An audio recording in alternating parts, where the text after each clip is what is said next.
All right, good evening, everyone. Good evening. Yeah, thank you for quieting down. Good evening. My name is Dennis Reep, and I am the elected town meeting moderator. On behalf of all the elected and appointed officials of the town, welcome and thank you for coming to this annual town meeting.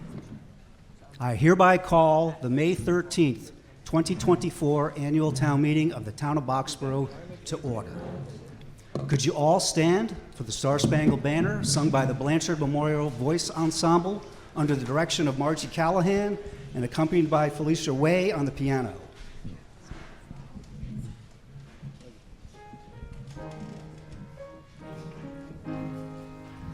Oh, say, can you see by the dawn's early light what so proudly we hailed by the twilight's last gleaming, whose broad stripes and bright stars through the perilous fight on the ramparts we watched were so gallantly streaming, and the rocket's red glare and bombs bursting in air gave proof through the night that our flag was still there. Oh, say does that star-spangled banner yet wave o'er the land of the free and the home of the brave?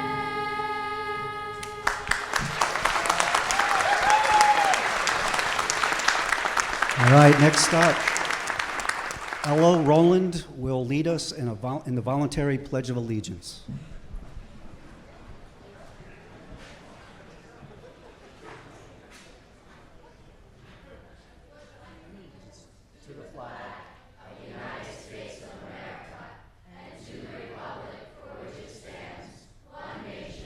Under God, indivisible, with liberty and justice for all. Thank you, students, for leading us. All right, we have a good-sized crowd here tonight. There are seats up in front, so fill in. If you're just getting here in the back, work your way to the front. We do have just the front rows as reserved seats for boards and committees. You can stand in the rear if it's really crowded. And we do have an overflow room in the library that can accommodate a number of people if you prefer to be out there. The library has the TV and audio feed live. So again, that's a place to go if you're feeling a bit crowded in here. Anyway, plenty of seats down front. We have a few formalities to get to before we get to the business town meeting. So a number of people up here tonight you should be familiar with. Person to my left is Town Clerk Rebecca Harris. Person to my right, way far right. Hey, Joe, wave to the crowd. Town Council Joe Fair from KP Law. Sitting way down there to your far left, he will be sitting, is Michael Johns, our Town Administrator. Mike's waving. Sitting at the table to your left is the Boxborough Select Board. Chair, please introduce yourself and your board. Hi there, am I on? Where's Kirby when I need him? Hi, I'm Kristen Hilberg. I'm the chairman of the Board of Selectmen. I'm sorry, Select Board. I'm still getting used to that. I'm Priya Sundaram. I'm the vice chair. David McKiernan, board member. West Folks, board member. All right. At the table to your right is the Finance Committee. Chair, please introduce yourself and the members. Hi, I'm Maria Nealand. I'm the chair of the Boxborough Finance Committee. Tony Newton, Vice Chair. Becky Neville. Gary Kushner, clerk. John Connor.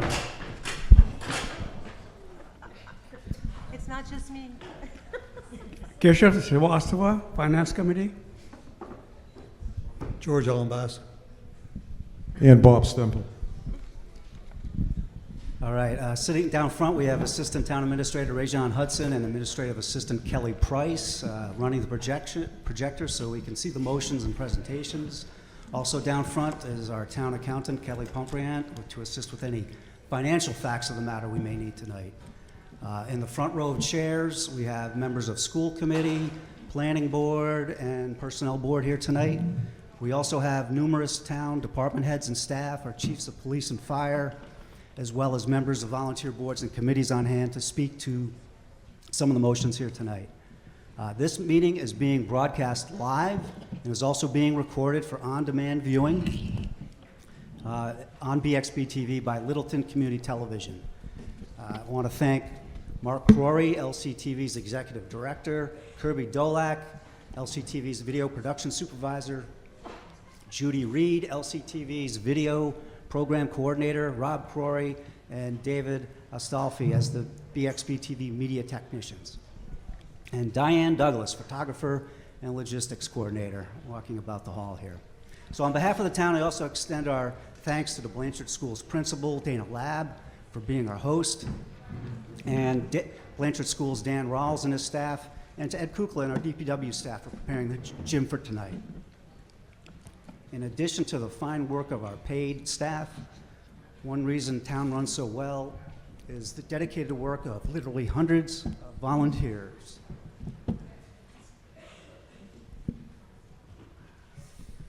So a few announcements before we get rolling here. Silence your phones, you all know that. Non-voters over the age of 18 need to sit in the back of the hall. We sort of have that general corner back there to my left, to your right over there in the rear. Basically, if you're a voter, you have a green card, so we'll be using those. Refreshments at the back of the hall are being provided by the Friends of the Library.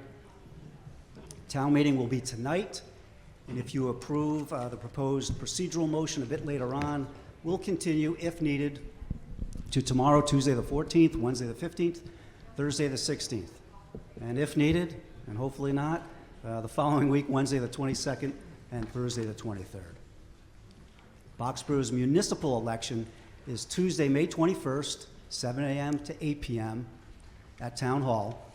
There is a contested race for a seat on the planning board, along with unopposed candidates seeking election or re-election to the select board, the school committee, library trustees, board of health, constable, and town moderator. Please consider the candidates and vote next week. So the agenda for this meeting is the warrant. Everything we discuss at this meeting is contained in the warrant. This is not a public comment section of the select board or planning board, nor is it a public forum or a public hearing. We will not be discussing anything that's not already identified in the warrant. But there's plenty in the warrant, so we'll have plenty to talk about. This town meeting is the legislature for the town. We collectively approve town expenses, vote on capital purchases, approve bylaws, determine land use and other matters that may be included in the warrant. The warrant includes summaries and recommendations for each article. In addition to the warrant, materials on the tables in the back of the hall or where you walked in include a postcard with a QR code for the detailed FY25 school budget book. There's also the 2023 town report and a one-page guide to town meeting. These documents, along with some of the presentations and supplemental information, are available on the town's website at www.boxborough-mass.gov. My job as moderator is to be the presiding officer of this legislature. The Boxborough town meeting process is guided by Town Meeting Time, a handbook of parliamentary law prepared by the Massachusetts Moderators Association.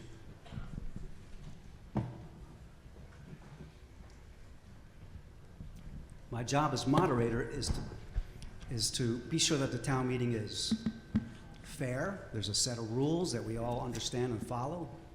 It's open. Everyone gets who wishes to speak has the opportunity to do so. It's civil. Everyone listens respectfully. One part of being civil is there's no applause, no booing during discussion of articles. And it has to be relevant. All the discussion, the motions, Any amendments must be within the four corners of the motion on the floor. Please be aware that we vote on motions, and the motions may be slightly different from the wording as printed in the warrant and those articles, and the motions will be displayed on the screen.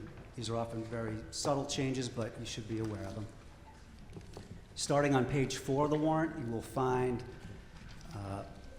the town meeting guide, which summarizes the process for some of the most common motions listed. You were also given a one-page town meeting process handout when you walked in. 4 key points. To be recognized and speak, you need to be at one of the alternating microphones. Speakers are limited to 3 minutes at the microphones, and we run a clock for all to see up here on the screen. All discussion must be relevant to the motions on the floor. I will call for a vote when no one is standing at a microphone. If someone wants to end debate, before that, they need to come to the microphone and say, "I move the question." Sponsors of the articles cannot move the question, and you can't make comments at the microphone and then immediately move the question. I may call for votes by a simple voice vote, yea or nay, or a show of hands with the green cards, which is what we'll do probably for almost every vote. All voters should have received that bright green card when you walked in. When I ask for a vote by a show of hands, I will ask you to raise that card just to make it easier for me to see. Under town bylaw, I have the ability to declare a majority or 2/3 vote by voice or show of hands. If I do so, and 7 of you think I was in error, please so immediately, and we'll have a standing count instead. And if you have any questions on process as we go along, you can stand up in place and simply say, "Point of order," in a loud voice, and direct your question to me. Except for a point of order, you must be at a microphone to ask a question, to make a comment, or to make a motion or move a question. We have 2 microphones tonight. I'll be recognizing people to speak in an alternating fashion. I'll refer to these microphones as to my right, which is your left, and to my left, which is your right. I'll try to keep that straight. In the past, many of you are familiar with, we've had beige chairs lined up for people to sit and wait in line at the mics. Due to our capacity concerns tonight, we don't have that. So if you want to be at the mic to speak, get in line. Maybe, we'll see how this rolls tonight without those chairs. Please remember to keep the discussion civil and disagree without being disagreeable. We also refrain from applause, boos, and cheers of any kind. Boxborough has a long tradition of civility at town meeting. Let's continue with that tradition here tonight. In an effort to streamline town meeting, we will continue with the use of consent agendas. The consent agendas are intended to speed the passage of articles that have already been discussed at previous open meetings and have the unanimous recommendation of both the Select Board and Finance Committee. This consent process allows for motions under these articles to be acted upon as one unit and passed without debate. This year we have 6 separate consent agendas. They're listed on page 12 of your warrant. I'll explain the detailed process for acting on consent agenda articles when we get to the first one.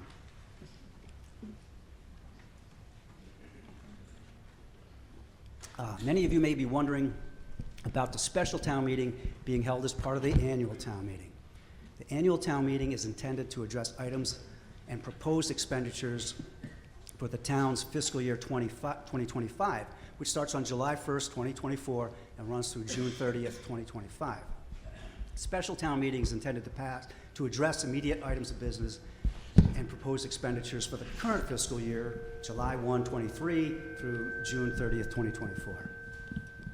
So before we get started with the motions on articles in the warrant, we need to establish some rules specific to this town meeting by way of some procedural motions. Kristen? All righty. I move that any adjourned sessions of the May 13th, 2024 annual town meeting be held on Tuesday, May 14th, Wednesday, May 15th, Thursday, May 16th, and if needed, the following Wednesday, May 22nd, and Thursday, May 23rd, in the Blanchard Memorial School Gymnasium starting at 7 p.m., and further, that no debate will begin on any new article after 10:30 p.m. Is there a second? It's been moved and seconded. Any discussion from the floor? Seeing no one at a microphone, all in favor, raise your green cards. Put the cards down. All opposed, raise your green cards. That passes by a wide majority. Alrighty. I move that once final action has been taken on an article and the next order of business has been taken up, or the session of the annual town meeting has been adjourned, the article may not again be considered at that annual town meeting unless the moderator determines in his discretion that reconsideration would be in the best interest of the voters. Is there a second? Second. Moved and seconded. Seeing no one at the microphone, all in favor, raise your green cards. Put the green cards down. All opposed, raise your green cards. That carries by a wide majority. Okay. I move that Article 42 be taken up as the first item of business on Tuesday, May 14th, 2024, or immediately after Article 5, if Article 5 continues into Tuesday, May 14th. Is there a second? Second. Moved and seconded. Seeing no one at the microphones, hold on. Wait. I have a question. Name- Robin Lazaro, 959 Hill Road. I have a question about the parenthetical language, if needed. I would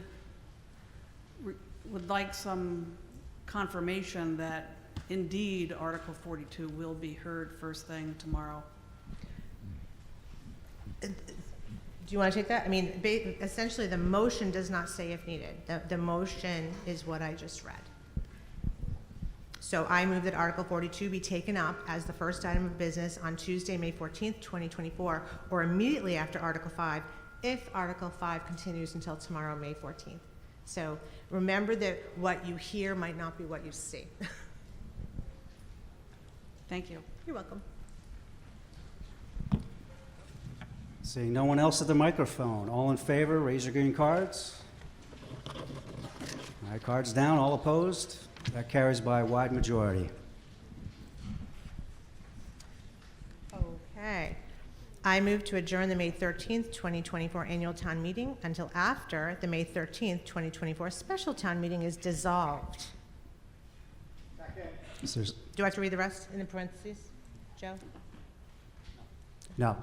Moved and seconded. Any discussion? Hearing none. All in favor, raise your green cards. Put them down. All opposed? That carries by wide majority. I hereby call the May 13th, 2024 special town meeting of the town of Boxborough to order. Special town meeting Articles 1 through 4 in your warrant have been identified as consent agenda articles and have an asterisk in the warrant. As I described a few moments ago, these were articles that were unanimously recommended by the Select Board and the FinCom and have been identified as, in advance, as items that would likely pass without debate and are intended to be acted upon as a unit. I will now go through the articles one by name. If one or more voters objects to including any particular article in the consent agenda and wishes to debate it, please say hold in a loud voice when I read the name. That article will then be removed from the consent agenda. After the name of number 4 has been read, I will ask for a motion from Chair Hilberg that all articles remaining in the consent agenda be passed as a unit by town meeting. We will then go back and discuss any hold articles one by one in the usual fashion. So, Article 1, Comprehensive Boxborough Traffic Study. All right, Article 1 is held. Article 2, Police Department, Police Academy Training and Coverage Contingency. Article 3, Fire Department, Recruit Academy Training, Coverage Contingency, and Fire Department Physicals. Article 4, Department of Public Works, DPW Road Maintenance. All right, so I heard Articles 1 and 4 held. We will now have a motion from the Select Board Chair on Articles 2 and 3 under consent. I move to approve the special town meeting consent agenda warrant Articles 2 and 3 in accordance with the funding sources and amounts set forth in the May 13th, 2024 special town meeting warrant motion packet under Articles 2 and 3. Moved and seconded. Seeing no one at the microphone, all in favor, raise your green cards. Cards down, all opposed? That passes by wide majority. Motion under Article 1.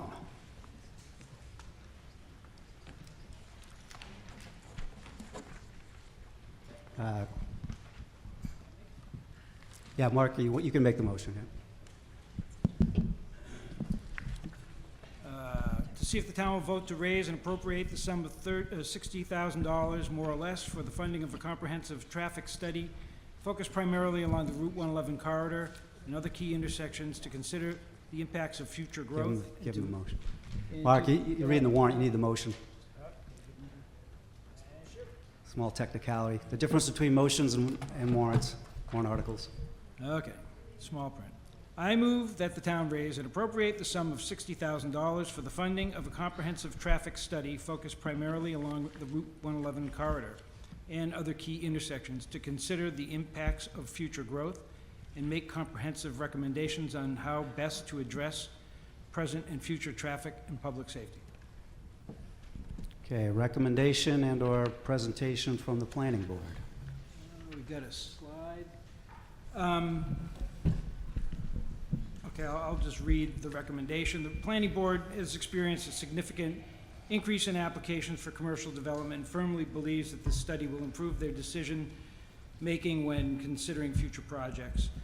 While project applicants submit traffic studies to assess impacts associated with their specific project, the planning board feels strongly that a comprehensive look at the major roadways and intersections needs to be assessed for proper future planning for the entire town.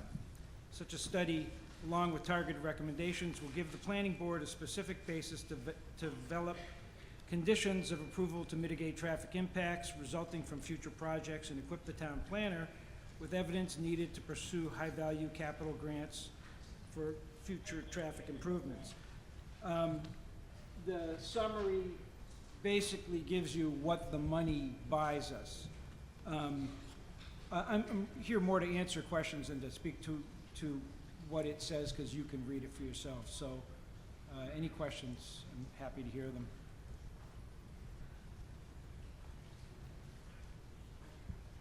All right. Recommendation from the Finance Committee. Finance Committee recommends unanimously. Recommendation from the Capital Committee. It's on my motion list. Is there one? It has Gary's name on it. The Capital Committee recommends unanimously.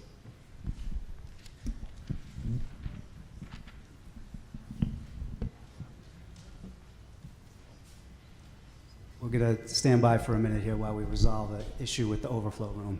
Hold on.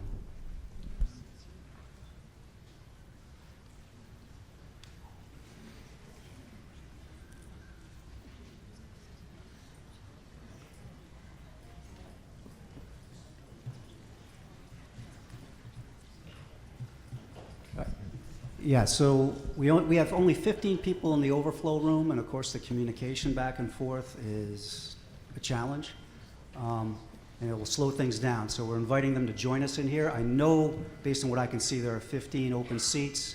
If you have an open seat next to you, maybe slide over, make it apparent where they are, raise your hand as they come in, point to the seats. It's only 15 people, so I'm seeing well over 15 open seats here. And even in the front row, we have seats reserved for personnel board that are open. There's a few here next to planning board. So anyway, we'll give that a few minutes. You have your hand raised for a point of order? Oh, you're just raising your hand for seats. Yeah. All right, so this is the good outcome of a popular and well-attended town meeting. We got to work through a few logistics here. I think we had this room set up for how many, Michael?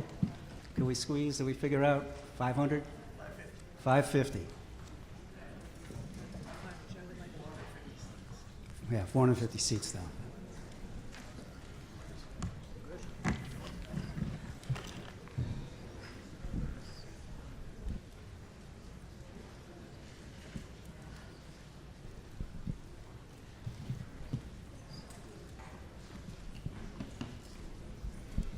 All right, I was going to go to my read announcements segment, but I do see everybody coming down the hall here.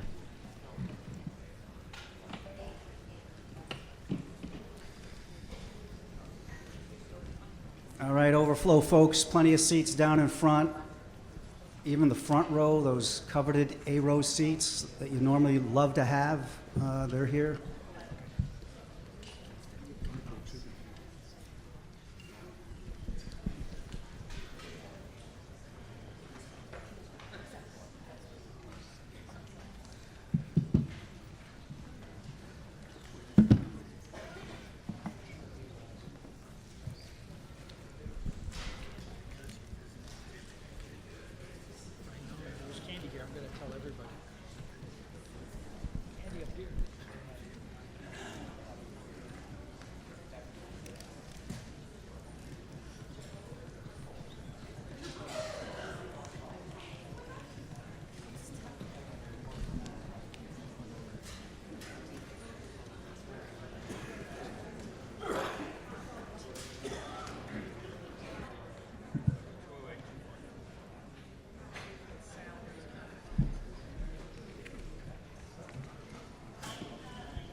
Yeah, there's, again, plenty of seats down front in the first handful of rows. If you don't want to stand, you're welcome to stand. But if you'd like to sit down, there's plenty of seats. They're actually the better seats that have this a little bit of a padded bottom. You know, that goes for anybody in the room if you want to move up there. Okay, so I've heard from Mary Brolin in the library. There's 2 people remaining there, and they understand the limitations of communication there at this point. And I think they know to show up here if they'd like to speak. So let's see, we left off, we're on Article 1. We had Planning Board recommendation, Finance Committee recommendation, Capital Committee recommendation, and my list has no recommendation from the Select Board. Is there one? No. Okay, discussion from the floor. Microphone to my left, your right. Good evening, Alex Kevin, Prescott Road. I work in traffic safety. I was on the Traffic Safety Committee. I was on the Complete Streets Committee a number of years back. I'm kind of interested in understanding what extra this $60,000 will get us. We've been through this process before. In my opinion, it's fairly straightforward. We need a sidewalk outside the school. We need a sidewalk over the 495 bridge. We need a sidewalk preferably to Acton. The school lights need to be better. The crosswalk should be lit with those flashing lights. I fully understand the epidemic that exists on US roads, especially to pedestrians. But I'd actually like to see the town spend some money on it, rather than another study which we've done in years previous. So I guess the question is, what's different about this than we've done before, and what's the plan to actually get some money? Mark, you can try to answer that question if you I'll understand try it. to answer that. It's different because it's comprehensive and it's professional. And we've never done a traffic study like this since I can remember, and I've been here for a while. So they're going to survey 10 intersections total over a number of days. I mean, the idea is to gather as much data on all the intersections, because we're being driven. Planning Board is asking for this because we're being driven by applicants. And one of the primary things we need to consider is traffic impacts. And we have applicants come to us and they say, oh, it's not going to be a traffic impact. And we only get to look at what they give us. This establishes a baseline that we can refer to when they come to us, and it's good for both of us. It's good for the town because we understand what it is those impacts will be. It's good for the applicant because they can see it, they can read it with their own eyes, and then when they make an application to us, we can help them get where they need to be, rather than rely upon their information, which we can never be certain of. We can be certain of the information that we buy and pay for on our own. That's the simple answer. Okay, speaker to my right, please. Yeah, Robin Lazaro, 959 Hill Road. Question, Mark, will the study cover all the potential sites for fire stations or just certain intersections? One of the proposed sites is at an intersection, others are not. So how is that included in that, or will those studies need to be done some other time as part of some other budget? Well, we have, yes, I mean, the existing location, not where the fire station would intersect Stowe Road, but where Stowe Road intersects Mass Ave. We didn't really study what was going to happen if we were to buy the Lions property on Mass Ave, nor did we study what was going to happen if we were to purchase, did we include in the study, if we were to purchase anything from Lincoln Properties. So because those sites didn't materialize until 2 weeks ago in votes of the building committee. So in here is basically every functional intersection in town, but not where things aren't today. So then what kind of growth is this study going to anticipate? Pardon? The study is being done to anticipate growth in the future and future developments. So what type of growth are you considering then? I mean, the traffic consultants take into account future build scenarios, so that they look at what's on our plate today and what might be on our plate given the build out. But again, they can't predict every eventuality of what might be in every location. But that's why we need a baseline. The baseline gives us a place to start. If somebody comes to a particular location and wants to add X amount of traffic to it, we have now the data to calculate what that means in terms of additional trips. I mean, that's important for us to have because that's exactly what we're asking for in our applications. But we can't ever agree on what the existing is. We rely upon applicants to tell us what the existing traffic situation is. Okay, thank you. Thanks. Yeah, next in line at the microphone to my right, please. Bob Childs, Burroughs Road. I've also been in this town a long time. Seen a lot of reports be generated. I've seen a lot of money wasted.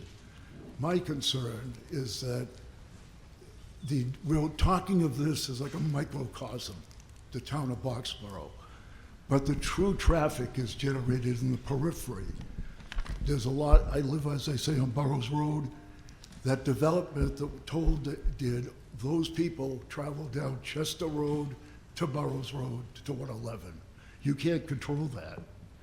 And I've seen the traffic guys going all the way from 117, they go by the airport, down to 495.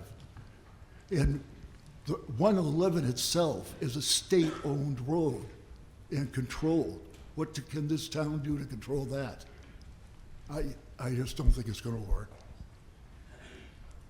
Speaker to my left. Cheryl Mahoney, 188 Liberty Square Road. Mark, the last sentence in the summary talks about the town planner seeking grant opportunities prior to town meeting. Do you have an update on that? Town planner Alec Wade is approaching the microphone.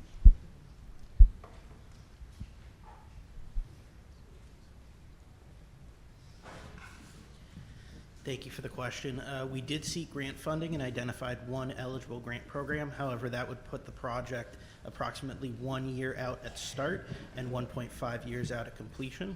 The planning board is anticipating new growth prior to the ability to complete this study. Thank you. And a second question is,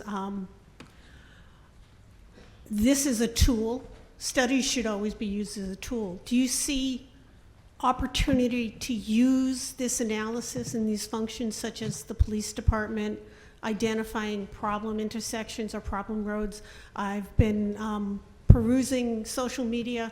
There's a lot of concern about Hill Road when GPS sends people off of the highways. Is there an opportunity to perhaps use this data to increase the town's conscientious management of those roadways? The question is Hill Road included? Yes. The intersection of Hill and Liberty Square is one of the intersections. I mean, none of it's going to solve all our problems. It's going to give us some of the tools we need to do that, though. Again, every application comes to us with a mountain of information, and it's information that we didn't develop on our own. So we kind of have to trust it. We have to evaluate. We have traffic consultants for that. But a baseline study is what this is. It's going to tell us how much is going through those intersections today, Right. and how it will apply to those other. So bringing back to what my intended question was, I understand what the planning board wants to use this study for. Mhm. Is there an opportunity for the town to have more use than just the planning application process? Yes, so to answer that question, this study will actually directly pull in crash data that's supplemented and given to the state by the police department and through the 911 processing system.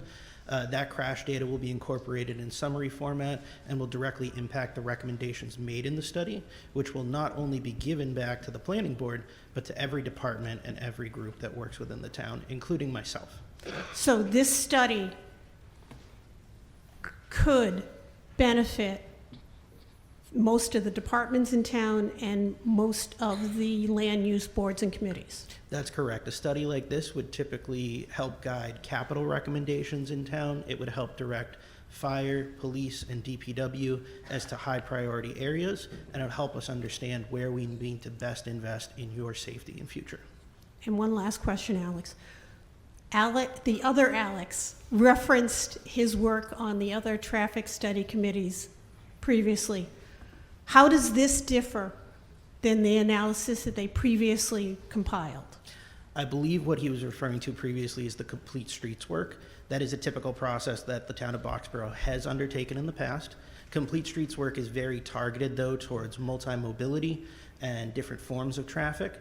This is more geared towards public health and safety, and will be more targeted to how do we make your streets safer, not just to accommodate different means of traffic. This is very unique in that it incorporates more of the crash data, and it'll incorporate new data given recent approvals by the board and recent new construction. Thank you. Speaker to my right, please. Jim Moss, Bicentennial Way. So the first question I have is, if I understand correctly, the cemetery department will be getting a copy of this report. This will help us in future planning. And the second thing is, I wanted to know if this report would cover traffic on Hill Road, Stowe Road, Flag Hill Road, where we have excessive amount of speeding vehicles. Okay, because you're asking, I'm going to tell you. Route 111, Mass Ave at Codman Hill Road, Swanson Road. Route 111 at 495, southbound ramps, northbound ramps, Adams Place east and west, Paddock Lane, Hill Road at 111 at Hill Road, 111 at Stowe Road, Middle Road, 111 at Blanchard Memorial School, 111 at Blanchard Memorial School, both driveways, 111 at Liberty Square Road, Summer Road, and then we added Hill Road, Liberty Square at Hill. Okay. So basically every functional intersection on 111. Okay, but it doesn't include any of the other intersections or use of roads in other portions of the town, is that correct? No, that's correct. We could, but it's just, I mean, we got to stop someplace, and that's where we stopped. It was at the main. Okay. Thank you. Speaker to the left microphone, my left. Chad Childers, Middle Road. I'd like to move the question. Moved and seconded that we stop debate and vote on this now. So this is just a motion and a vote to stop debate and go to a vote. This needs a 2/3 if we want to stop debate on the question. So all in favor of stopping debate, raise your green cards. Everyone opposed, raise your green cards. That passes by the necessary 2/3 margin. So we're now voting on Article 1 as presented and discussed. All in favor of Article 1, raise your green cards. All right, cards down. All opposed, raise your green cards. That carries by majority. Motion under Article 4.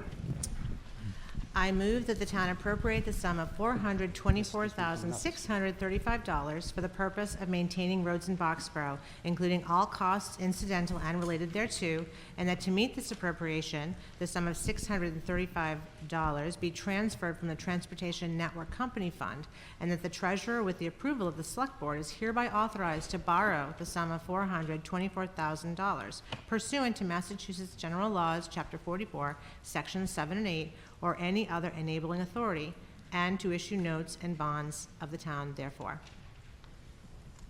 Is there a second? Second. Moved and seconded. Recommendation from the Select Board, please. The Select Board recommends 4-0 for the reasons printed in the warrant. That you can trust. Recommendation from the Finance Committee. Finance Committee recommends unanimously. This article will supplement the state's Chapter 90 funds to pave and maintain our public streets and ensure our residents' safety.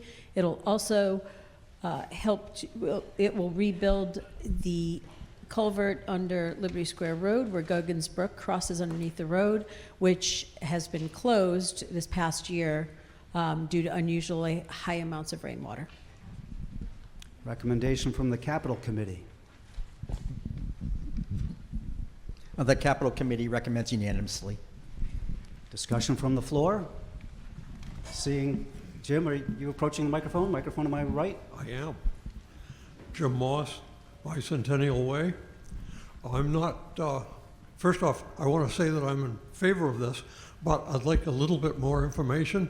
And because I'm not well versed in financing of this, I just want to ask this, maybe a silly question, but I was under the impression that the federal government was providing funds for roads and highways and bridges and things of that nature.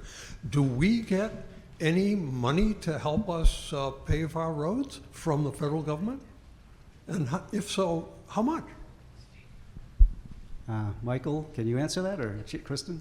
I was going to say, can I pass it to Mike? And maybe Ed Kukla can be available too. So you are correct. We do get government funding from the state for our Chapter 90 money, and that will be an article within the regular town meeting or annual town meeting a little later this evening to accept those funds. And our DPW director, Ed Kukla, is in the crowd. He can say how much.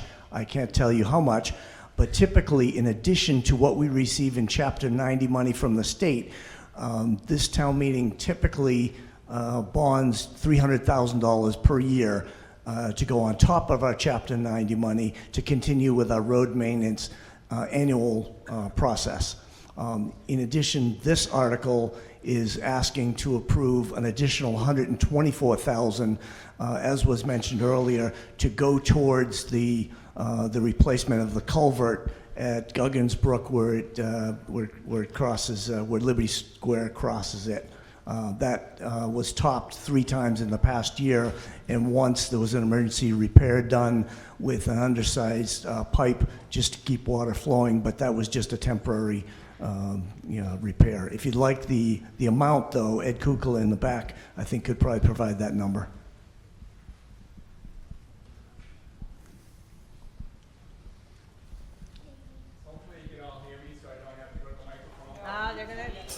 It's a crowded room, Ed. Oh, we'd love to hear your amplified voice. Good evening, everybody. The state does provide Chapter 90 funding to all cities and towns through your gas taxes.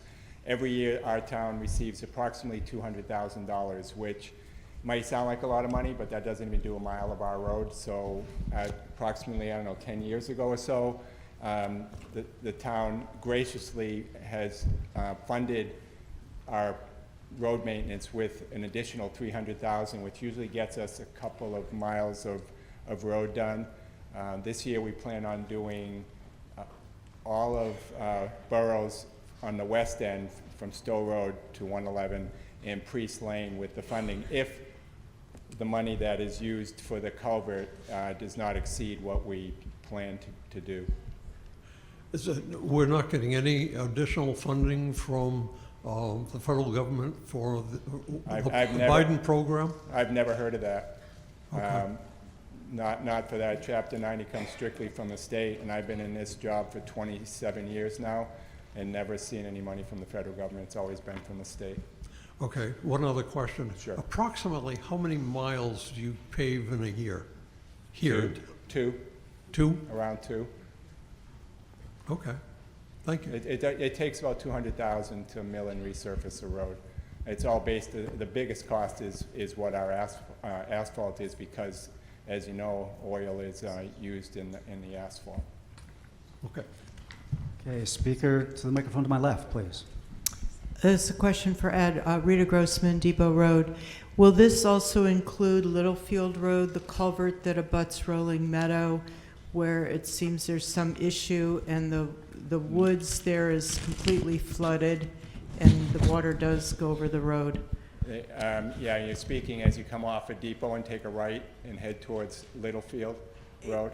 No, Well, that's an issue that... I'm not talking about the water right near the wildlife management area. I'm talking as you get closer to Sargent Road and you're coming down Littlefield Road from Depot Road. Yep. And Rolling Meadow is on your right. And then... Yes, all right, I know. Yeah, okay, so there's a wooded area there that's completely flooded and that floods over. And I know that the town was doing some environmental assessment there. And I was just wondering, would this money also cover what seems to be the need for a repair there? Unfortunately, the issue is not the drainage structure itself. It's the beaver dams that are downstream. And actually, some of those are in Acton. They're on the, I believe it's the property of the people who own Idlewild Farm. And we have numerous issues throughout town. Same with over by the railroad tracks just past there where the water doesn't go anywhere. There's nothing we can do about it. Oh, well, this flood is north of Littlefield Road and it's between Littlefield Road and Route 2. So it really doesn't have too much to do, I don't think, with Idlewild farmland. There are two places I know. One's on Littlefield and the other one's on Depot that I know the water can go over. Yeah. And it has gone over. Right. Both those places are caused by beaver dams. And they're not on town property, they're on private property.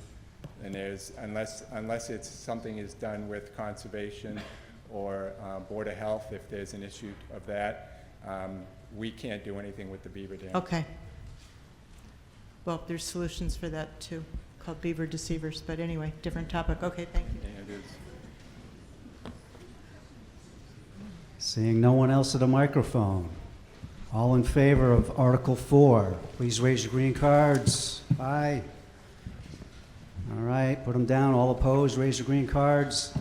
That carries by the two-thirds majority required. Two-thirds required. It's not a majority, it's two-thirds. All right, Ms. Hilberg, do we have a motion to dissolve special town meeting? Yes, sir. I move to dissolve the May 13th, 2024 Boxborough Special Town Meeting. Second. Moved and seconded. Any discussion? Seeing no one at a microphone, all in favor of dissolving, raise your green cards. All those opposed? That carries by majority.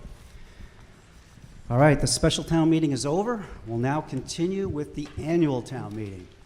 So Article 1 is the election. That'll be voted on next week, May 21st. I'll take a motion under Article 2. I move that the town receive the reports of the Select Board and other town officers, agents, and committees, including those published in the 2023 Annual Town Report. Moved and seconded that we receive reports. Discussion recommendations from the Select Board. Select Board recommends. All right, from the FinCom. FinCom recommends.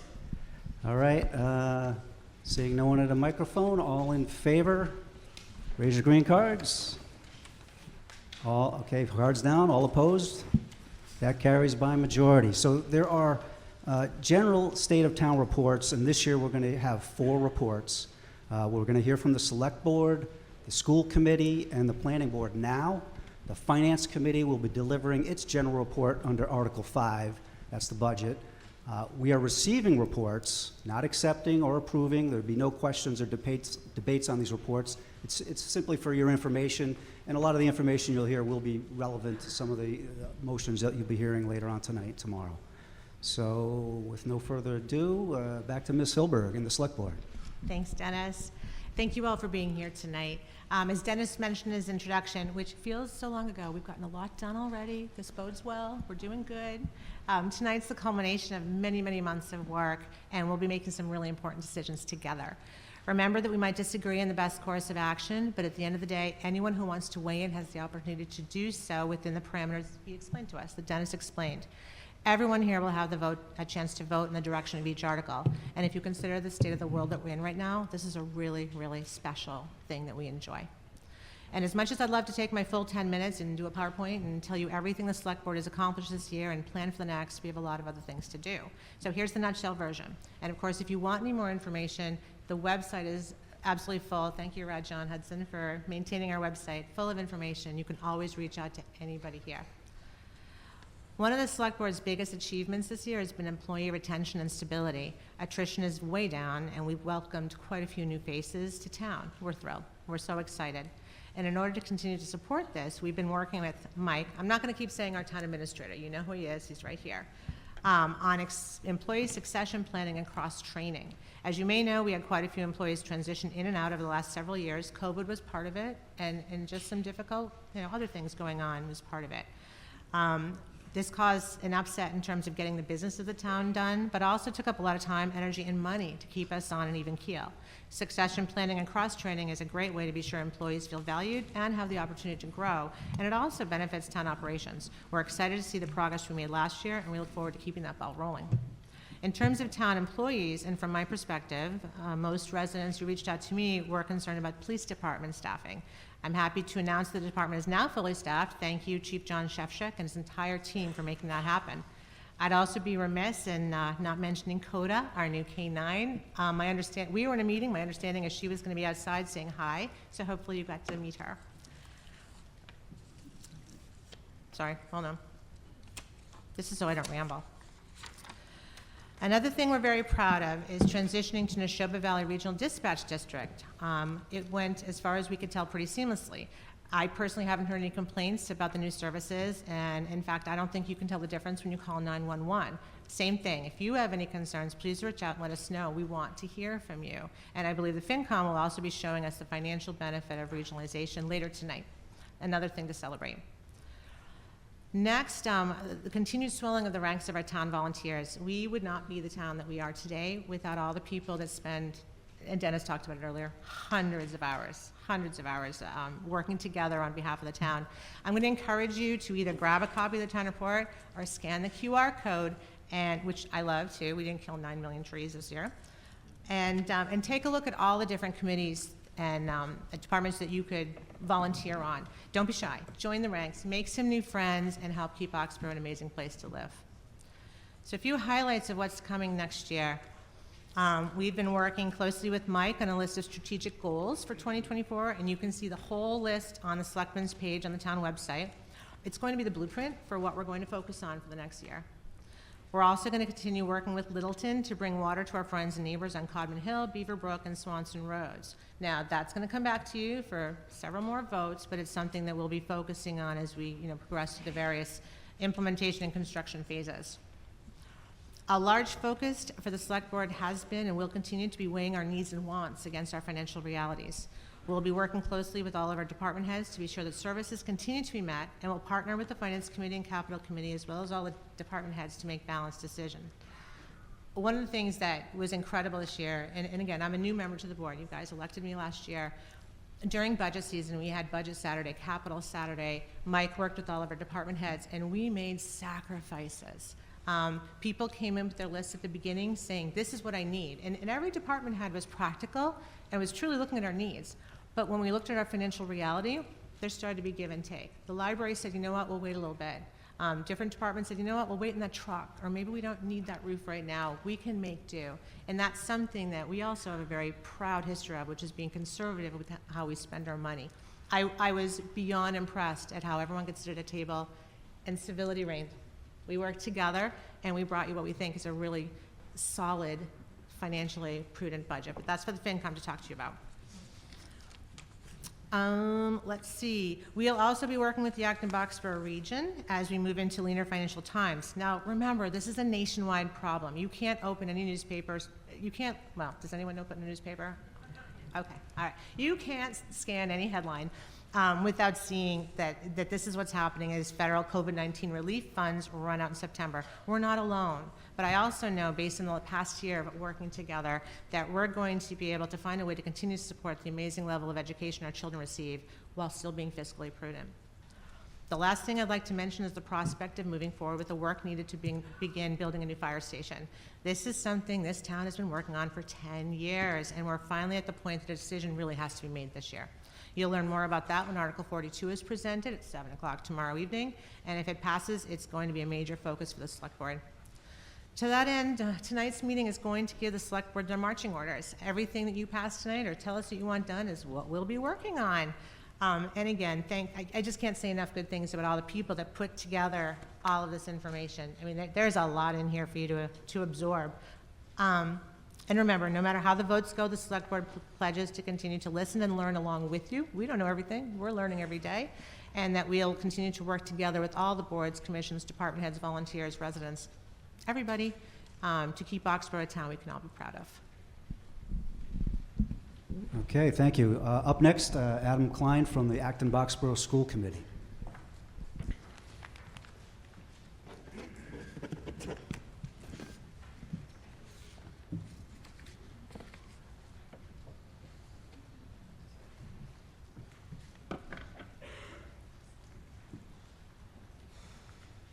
Good. Thank you. All right. Good evening. My name is Adam Klein, Chair of the Acton-Boxborough Regional School Committee. As we delve into our budget presentation, let us not forget the interdependent relationship that binds our community and schools together. We stand not as isolated entities, but as integral parts of a complete structure, each reliant on the other for success and prosperity. We look forward to your constructive comments and will continue to make ourselves available to the community for feedback. I'd like to ask the school committee members to please stand as I introduce them. Ben Blumenthal, Tori Campbell, Liz Folks, Lakshmi Kaja, Ginny Kremer, Vikram Parikh, Andrew Schwartz, Leela Ramachandran, Yanshin Schmidt, and Rebecca Wilson. We're grateful for all of their time and commitment to our students, staff, and broader communities. Thank you.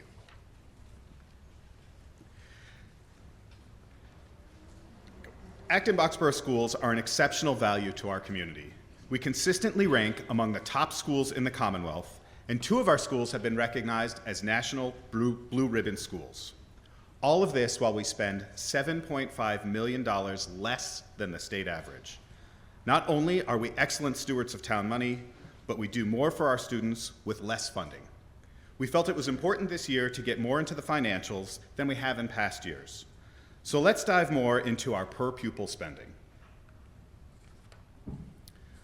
When comparing Acton-Boxborough to the standardized state average, you can see the areas where we spend closer to the average and significantly less than the average. While there have been some questions on the administrative costs of the district, you can see that we spend almost 21% less than the state average. The cost of substitutes is what's driving our spend in the other teaching services area.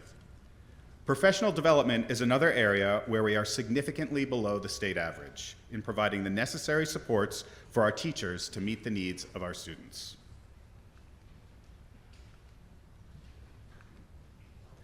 Another major area of underinvestment is providing our students and staff with the instructional materials like textbooks and classroom supplies that they need for modern learning. Over the past years, the district has made a concerted effort to increase the counselors and psychologists in our schools. This was in response to the increased mental health needs of our students. School budgets are impacted by the same inflationary pressures we all face at home.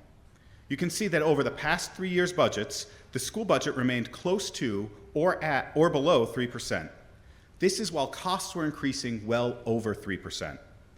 As we work to keep our budget affordable for the community, the district made use of pandemic relief funds, used reserves, and reduced staff by 40 FTEs, full-time equivalent employees, to make sure we were respectful of our community's ability to afford the excellent education they expect. Much has been said about the decrease in student population. I'd like to share a tale of two trends. Yes, it is true that since 2016, our student population has decreased by 563 students. In that same time, however, we've seen an increase in the following areas. Students who come from low-income families have more than doubled. Students whose first language is something other than English have increased just over 8%. English language learners, students who come to us with little to no English, have doubled to a total of 421 students. In all, these students make up a high-needs population that grew from 25% to almost 1/3 of our student population. This change in our community's demographic means we are living in a more diverse town, and that's a real benefit for all residents. But it also means we have more diverse needs we need to address in our schools. Those needs require more and specialized staffing.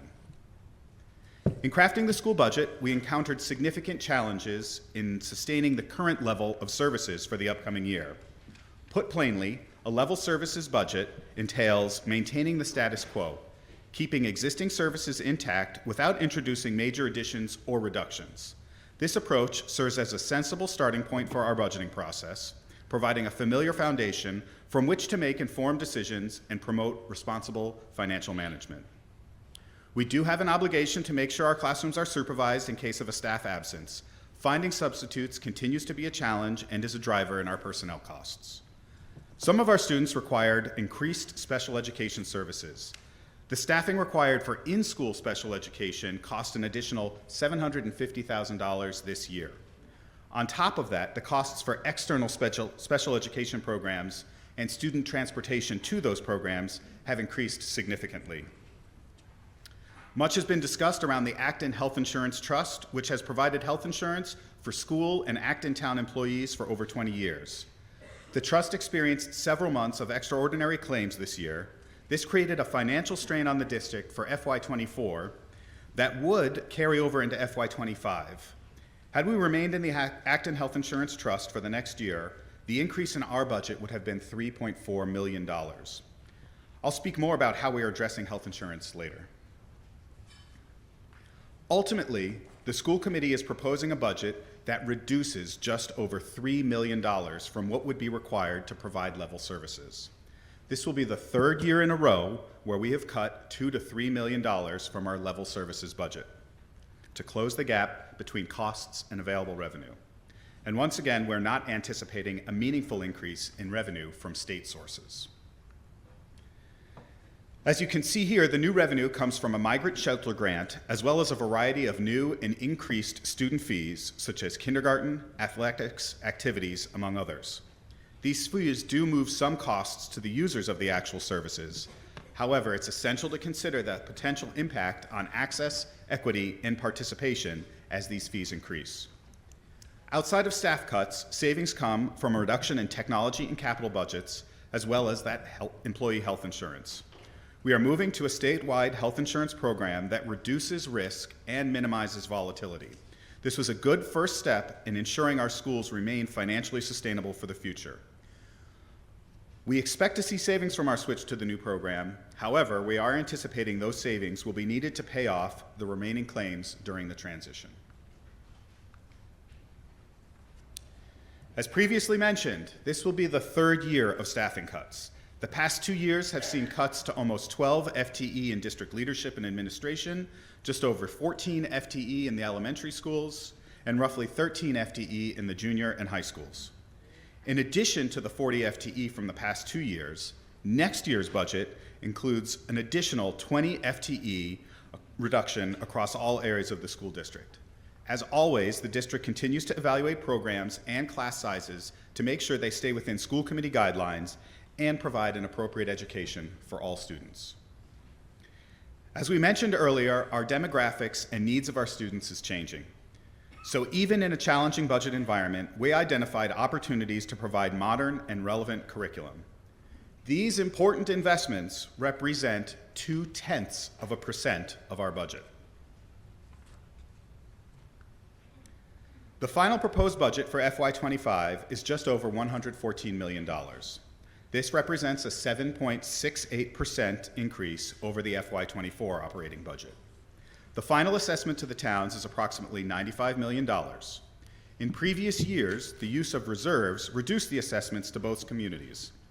Given that the school reserves are at very low levels, there is no planned use for FY25. Any surplus available at the end of this year will be used to begin rebuilding our reserves. The Boxborough share of the assessment is just under $16 million, up by 14.48% over FY24.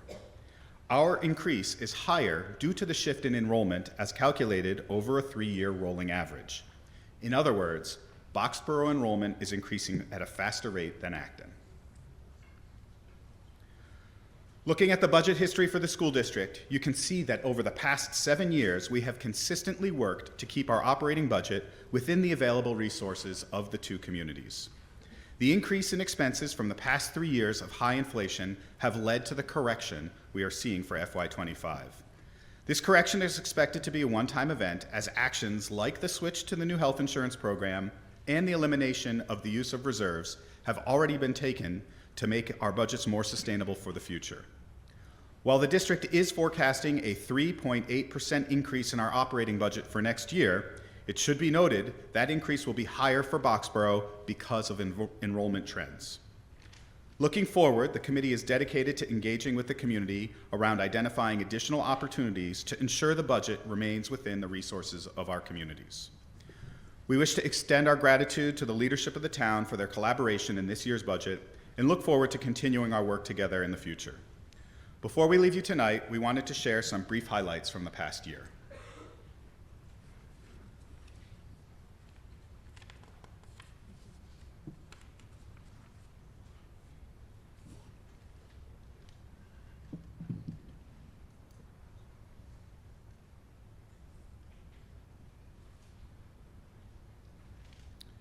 We recognize this is a challenging budget for both residents and the schools. We have tried our best to make compromises that are both considerate to the community, but not detrimental to our schools. I want to thank the town meeting members for your continued support of our school district and our students. Thank you. All right, thank you. Next up, the planning board report. Cindy Markowitz, please.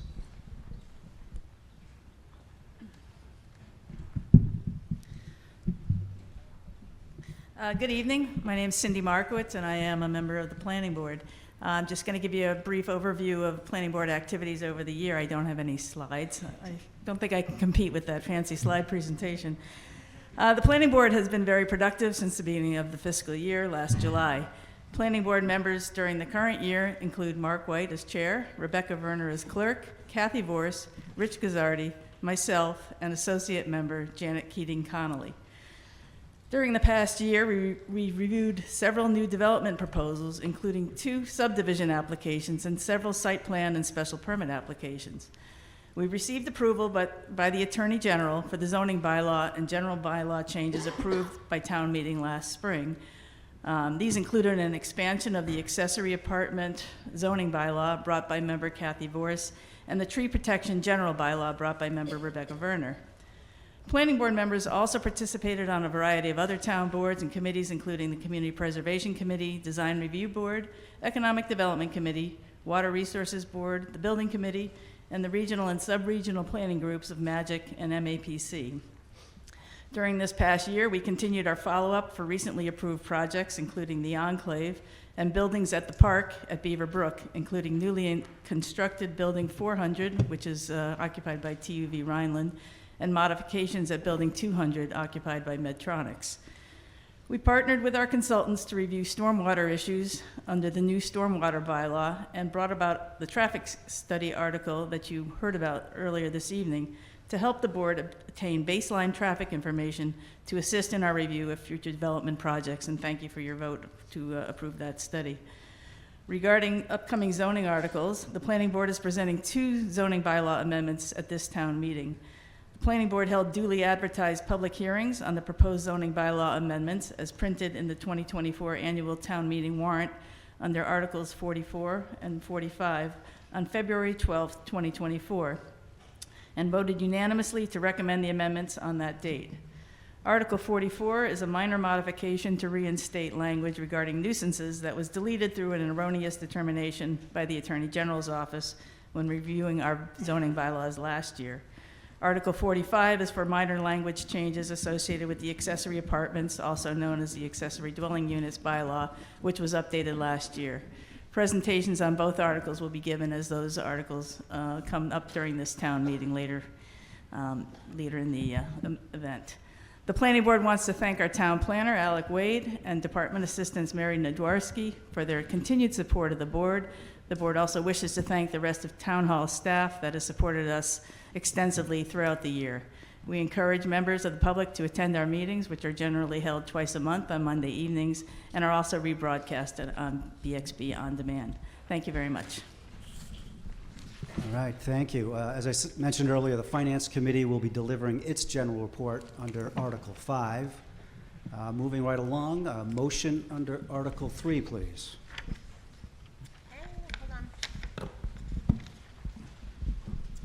Alrighty.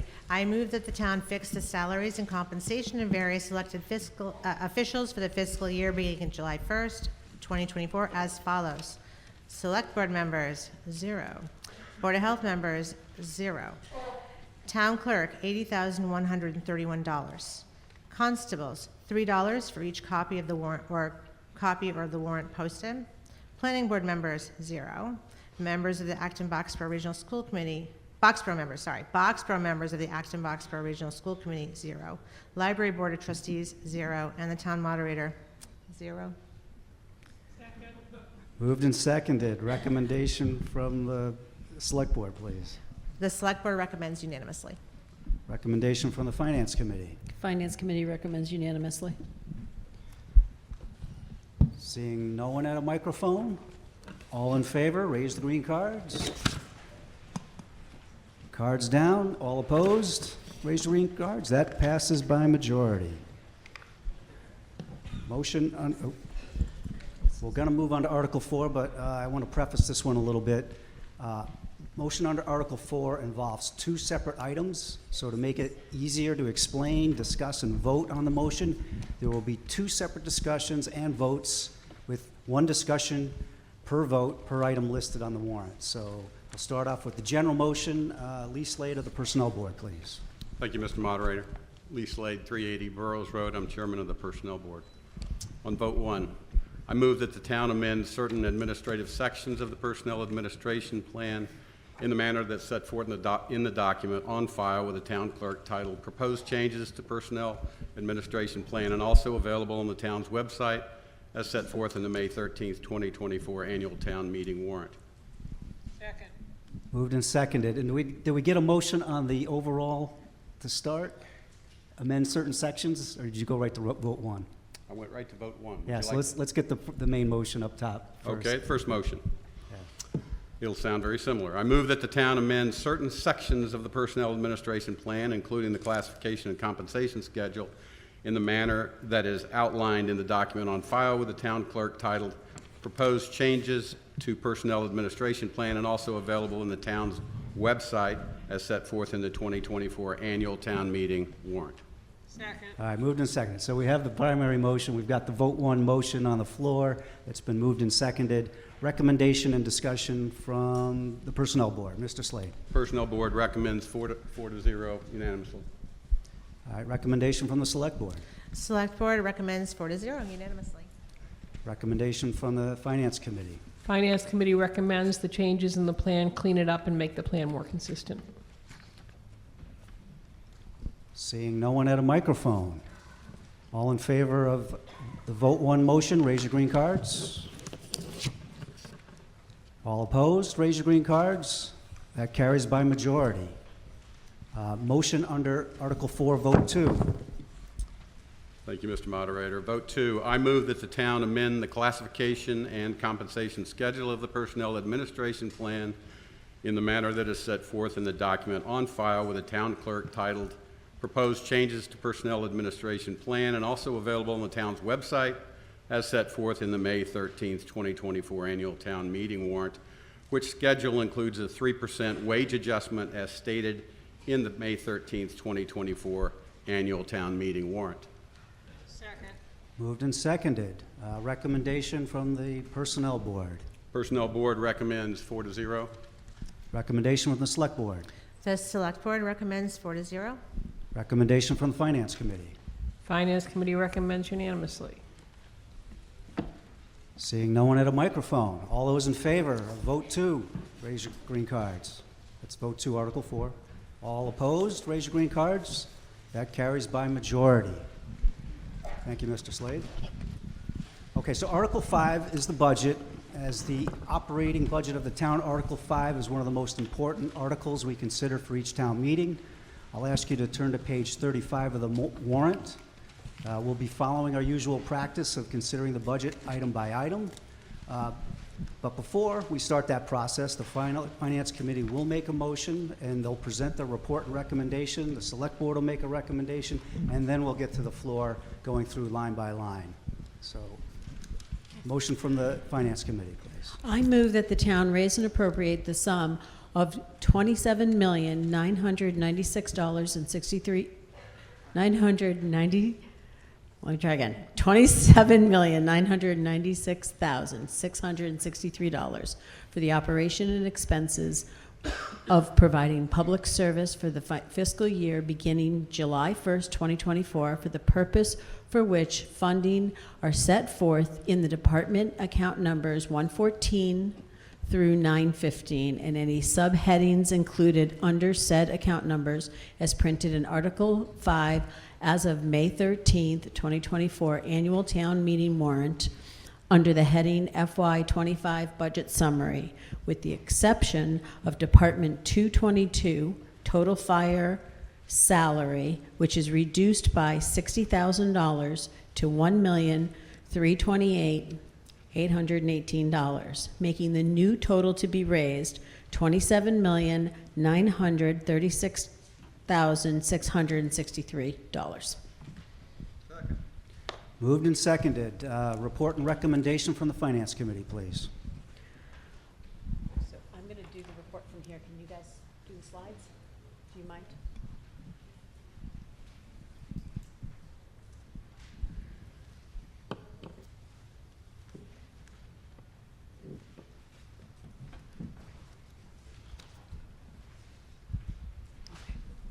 Thank you for allowing me to take time tonight to discuss our town's finances. The Finance Committee is composed of volunteers who are appointed by the moderator.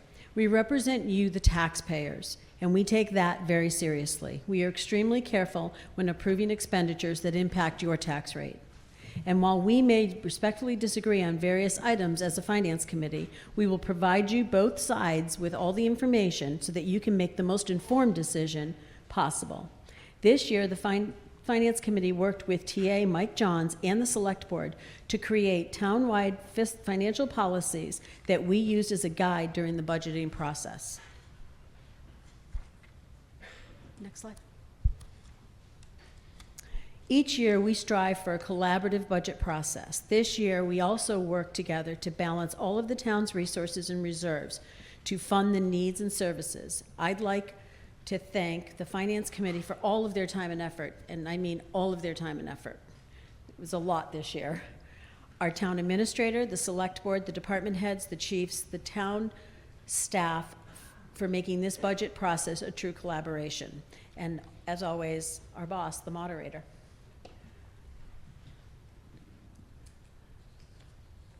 The Finance Committee has a simple budget goals each year. We minimize increases to the operating budget while providing needed services to the residents.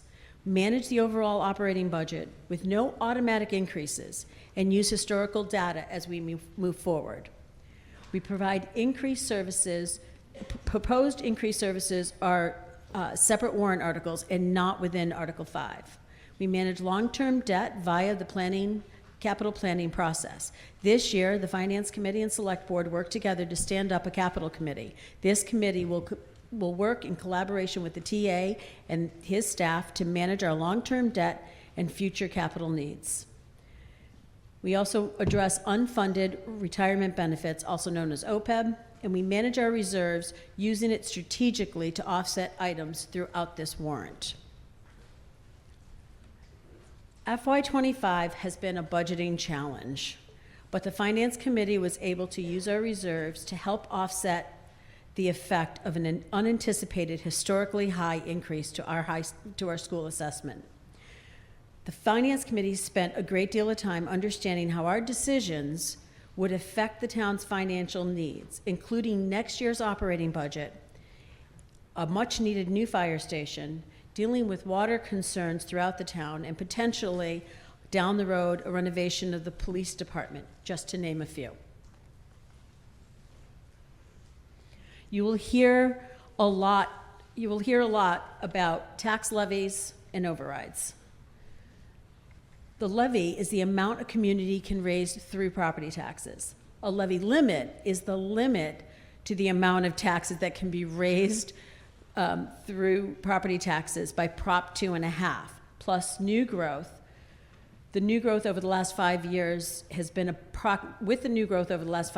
amount has been approximately 5%. An override vote is put forward to the town so the town can raise taxes above and beyond the levy limit or Prop 2.5. With the exception of FY23, when the enclave came online, the town has been limited to an average new growth of about $300,000 a year or 3%. Our commercial tax base is down about 6% over the last 10 years. Due to conservative, careful, thoughtful budgeting over the last 10 years, the town has been able to tax under our tax levy limit. Our average tax increase in the last 3 fiscal years has been 6%. This year's average tax increase will be 9.4%. The district has already indicated another significant increase for FY26. As noted on this slide, we are using all of the town's resources to carefully balance all of the items in the warrant this year. The funding of articles in the budget this year have been done so purposefully to leave the town in a good position as possible going into next year in order to either limit or avoid an override next year. The town's operating budget, less the AB school assessment, is only increasing by 0.23%. So 0.23%, that's phenomenal. The AB assessment is 14.46% this year for a total operating budget increase of 7.87%.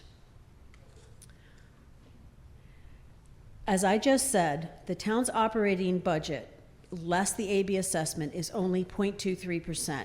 This low percentage was achieved through retirement of long-term debt, the regionalization of dispatch, and while this saves the town $400,000 this year, beginning in FY26, there will be an incremental increase over the next 5 years to get us to the point of a $200,000 a year assessment from the regional dispatch, the Neshoba Regional Dispatch. TA Mike Johns anticipated unsustainable increases in our health insurance from our current providers and took the initiative early to move the town to Maya for our insurance needs. Those savings will be realized in FY26. The Finance Committee thanks the TA and his staff for taking and following through on these structural changes to the budget that have allowed these increased services for the residents without outrageous increases to the town budget. The district operating budget, FY25 operating budget, is up 7.68%, or $8.1 million increase. That translates to a significant increase in the Boxborough assessment, which is up 14.46%. The largest budget busters is the large unanticipated charges from the Healthcare Acton Healthcare Trust, special education costs for in-district and out-of-district tuitions and transportation, and an increased enrollment for Boxborough. The enrollment is figured on a 3-year rolling average. The vote of the Finance Committee was split 5-3 in favor of this assessment. The members of the Finance Committee all agree, however, that future increases of this magnitude are not sustainable to the town, and the district has already indicated an additional 7% for FY26. In conclusion, while there is no need for an override this year, but the school assessment certainly pushes us closer to an override in the near future. Realistically, sometime in the next 1 to 3 years, Boxborough will be facing an operational override and a possible override for a new fire station. We will continue to work for you, the taxpayers, to keep our Boxborough as affordable for everyone. Thank you for taking time to listen this evening. Okay, thank you, Ms. Nealand. Just a reminder to any voters who are standing in the hall, in the back of the room, I count at least 30 empty seats up here in the front third of the room, including folks in the library if there's any out there. So if you'd like to sit down, it's time to do so. Okay, so now we go through the budget. Please refer to page 36 in the warrant. Any discussion will be line by line. I will read the number and name of each item in the budget. If no one comes to a microphone or yells out, hold, we will continue on to the next item. And if someone calls hold, we will discuss that item before moving on to the next one.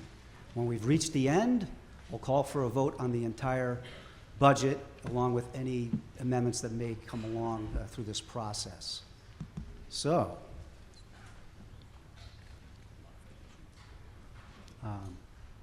they'll have it. So starting on top of page 36, line item 114, total moderator. Here, hold. Right out of the gate. Kamali, Sergeant Road, 451. It just seems like we voted on the salary in Article 3 for this and for 161, and I'm just wondering why there's differences in the numbers between what we voted on and what's in the budget. Thanks. Well, no, that's not my salary. That is a token administrative amount, I believe. Maria, do you have a better answer than that? So if you look at that line item, there's 2 line items. There's salary and total other. That $80 is for total other. So that is any administrative stuff, travel, moderator. I don't know, do you have fees for these moderator? things? Yeah. So it's not for salaries. It's $80 for moderator, and it is not for salaries. Yep. Okay. Line 119, anything else? Okay, no one else at the mic. Line 119, total town constable. Line 123, total executive office. Line 131, town finance committee. Line 135, total for accountant. Line 141, assessor. Line 145, treasurer collector. Line 151, legal. Line 152, personnel board. Line 156, technology. Hold on 156, question or comment on technology?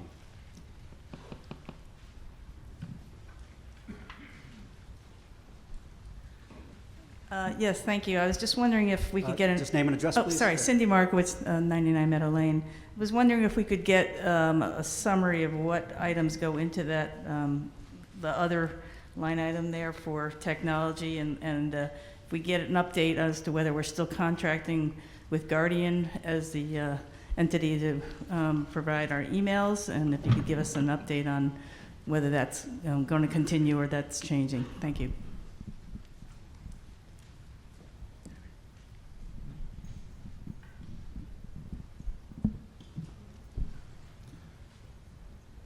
So to answer your question,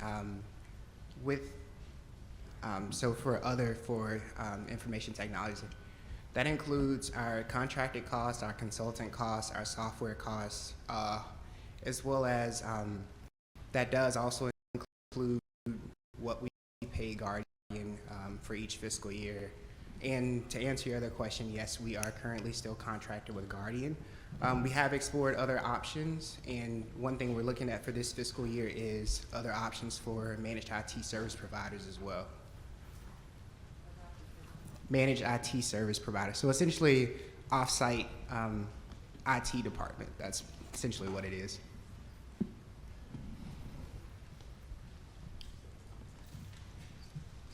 Okay, next line is, we're down to 161, town clerk. Oh, 156 still? Yeah. Yeah, please, speak. What's to my driving the 23% growth? Can you repeat the question and your name and address, please? Yeah, Casey Cornett, Picnic Street. On the technology line, what's driving the growth? Yes, so for what we did this year compared to the previous fiscal years is this year we actually budgeted our software costs, so that includes all the subscriptions that the town has. In previous fiscal years, we actually didn't budget this the subscriptions, so for our email, for like Zoom capabilities, for just some of our software that we have that we use on a daily basis, that was included in this budget. So that's why you see an uptick in the increase, because we actually added that to our software, and we're actively going to include that as a part of the budgeting practice going forward. Okay, seeing no one else at the microphone, we're on to line 161, town clerk. Line 171, Conservation Commission. Line 174, Land Use and Permitting. Line 175, Planning Board. Line 176, ZBA. Line 179, Agricultural Commission. Line 182, Economic Development Committee. Line 192, Building and Grounds. Line 196, Facilities. Line 199, Sustainability Committee. Line 210, Police. Line 215, Dispatch. Line 220, Fire. Line 292, Animal Control Officer. Okay, when we get to, we're at the 300s now, and I just do want to just inform people. Just to remind you, our annual town meeting votes on the Acton-Boxborough Regional School District number as a bottom line budget assessment, as a pass or fail. So for example, if an amendment proposing to lower the assessment by any amount is passed at annual town meeting, it's equivalent to rejecting the budget. If that were to happen, the school committee would need to meet again and vote to approve a revised budget within 30 days, and then that then needs to be voted again at a separate town meeting in both Acton and Boxborough to be scheduled within 45 days of the school committee's vote to approve a revised budget. So that's just so you understand, the Acton-Boxborough line item is simply a pass or fail type number at this point. So line item 300, Line item education. 300, hold. Hold, I'd just okay. like an explanation of what this line item 300 is, because like you said, there was a presentation from the school committee, so. Mr. Moderator? Yes, please. Line item 300 is a vocational education. So the school committee did their presentation for the regional school district, not for vocational education. Okay, no other questions on 300? Item 310, Acton-Boxborough Regional School District. I hear a hold in the back. All right, question at the microphone.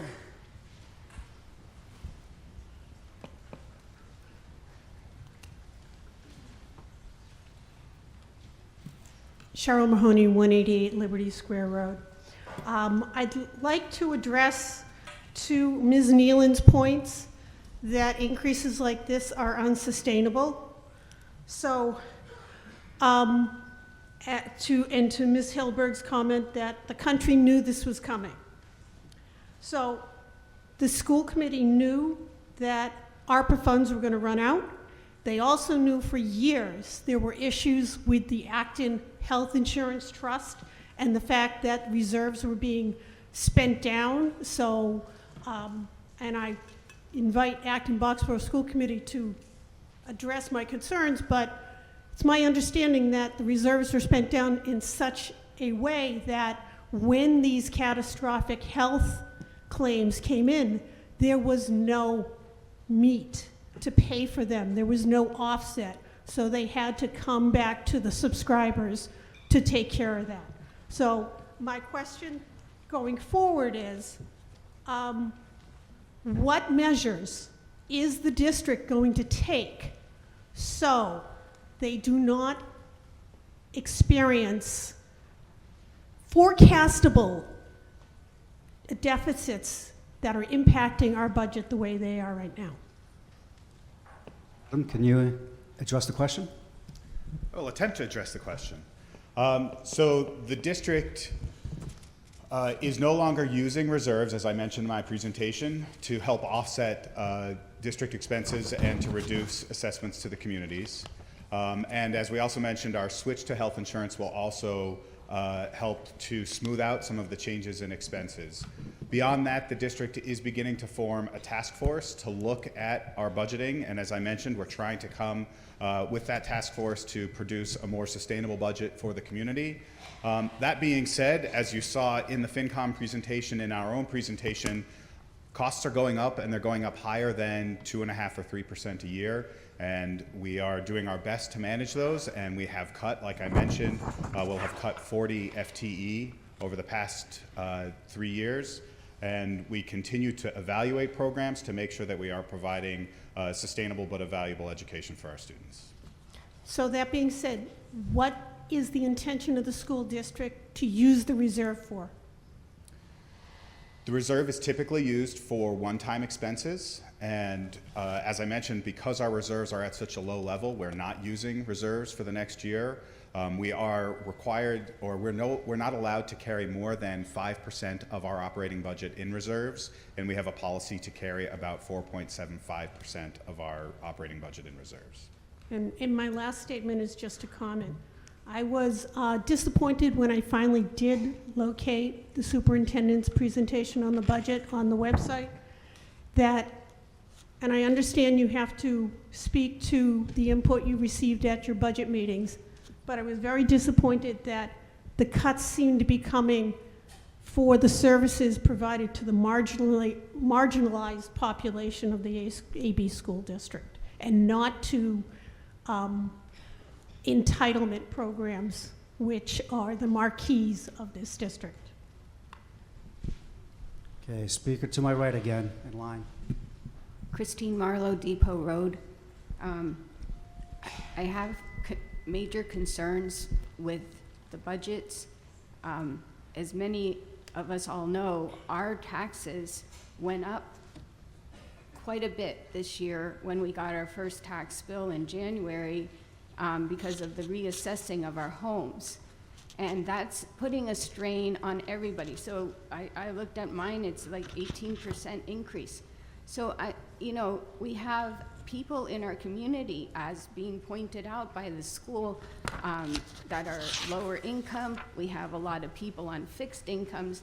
And I'm just wondering, what are you expecting these families to do? They've been here for quite a while, to sell their house and leave. I mean, I just don't understand, and again, to the last person's point, we're cutting teachers, we're cutting teachers' aides, we're cutting counselors, and I feel like we should really be looking at middle management in our school and cutting those positions and figuring out a way to make this more affordable. If you're telling me I've already got a huge increase this year, and in 2 years I'm going to have to vote on a Prop 2.5 override, of course I want the best school system for the children in this community. But we don't even know what the budgets are. They're going to sit and discuss what they're going to do to make this better. Why wasn't that done ahead of time? And one of the programs is is all-day kindergarten, and they were trying to go for $0 for all-day kindergarten. Where people can afford it, they should be paying their fair share. People who can't afford it and want their children in all-day kindergarten, I support us supporting them. So I think that this is not a very good budget, and I support voting it down. Thank you. Speaker to my left. Hi, Molly Wong, 86 Stonehenge Place. I'm a longtime resident. I've seen the school district from a whole bunch of perspectives, as a student, as a parent, and now as an educator in the school. I started working at RJ Gray in January of 2021, which was a fascinating moment to enter a school. And I was just so impressed with the way that teachers and administrators pulled together to continue educating our students. A lot of conversation has happened online and a little bit alluded to here about cuts in administration and needing to cut administrative bloat. One thing that I think is very important to understand about education today and right now is that the jobs that we do as teachers have more and more responsibilities put on us, and we cannot do them without the support of our building administrators. They are a critical part to getting the job done. And we cannot focus and innovate and do all of the things that make this a district that we are proud to send our children to and graduate from.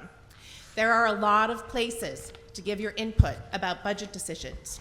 In a lot of ways, in fact, this budget tonight represents $1 million in cuts when the Boxborough FinCom came back to the school district and said, we need to cut more, we need a more responsible budget. They were responsive. You have school committee members who will be responsive to you. They have increased the amount of opportunities with times at Sergeant Memorial Library to come and talk about your concerns about the budget. People want to hear. There is a place for making these decisions and making these plans. Voting here tonight to vote this budget down does not accomplish that. All it does is add a tremendous amount of chaos to a budgeting process and to the school district that is already struggling to still recover from COVID. It means that our hiring gets put on hold for next year. It means that young educators who are here wondering whether or not this is a safe place for them to build their career are going to leave. I've already written a number of letters of recommendation for talented teachers who do not feel like their job is safe here in this town. I agree, I'm also a resident whose parents left the town, and one of the reasons was the cost of living here. I'm not immune to that. I was on the library board. I know how important it is to fund all of our services. But voting this down tonight is a protest vote, and it does not actually have a positive impact on moving forward. We do need to look at bigger issues around our budget. We need to look at school choice. We need to look at transportation costs. I completely agree. But that is not what is going to happen if you vote the budget down tonight. That's it. Thank you very much. Speaker at the microphone to my right, please. No. Kristen O'Neill, Mass Ave, 408 Mass Ave. I'm very nervous to be up here speaking in front of everyone, so I do have prepared notes, but I did want to address something that someone brought up, that a lot of these budget shortfalls are something that we could have anticipated. One thing that we can't anticipate is that the district is obligated to educate all the students of our district. Some of our students cannot be adequately educated within our schools. We try really hard to keep everything in-house, but sometimes that's beyond our capabilities. Some of the drivers of this budget discussion has come from a state-authorized almost 20% tuition increase for specialized schools over the past 2 fiscal years. Where we can see that coming a little bit, where we can't anticipate that is people who move into our district. If those children are already on an individualized education plan, we are obligated to follow through on that. We can't plan for that. So yes, I'm all for good fiscal responsibility, but there are some things that we can't anticipate. We moved to Boxborough over 10 years ago now, in part because of the schools and in part because of the community, and I'm sure a lot of you have done the same. Since then, I've had the pleasure of learning much about our town and the surrounding community through various volunteer roles as a member of the Blanchard Elementary School community, and most recently as a parent member of the Acton Boxborough Special Education Parent Advisory Council, or CPAC. Through these lenses, I've watched district leadership and the school committee craft a budget that continues to support all of our community's children. It's been a long and thoughtful process and a heck of a lot of work, and I thank everyone on the school committee and the town side for all of their hard work and long volunteer hours. The district has heard the concerns of the community, and it is important to note that this is not a level services budget. They have made cuts, they've made compromises. Compromises have been made with this particular community in mind. We are looking at another year of our educators, you just heard from one of them, doing more with less, despite the increasing needs of our students. Our school system is an important element of our community.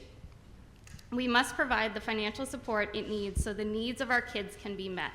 It is so impressive that our district continues to exceed expectations with lower than average per student spending.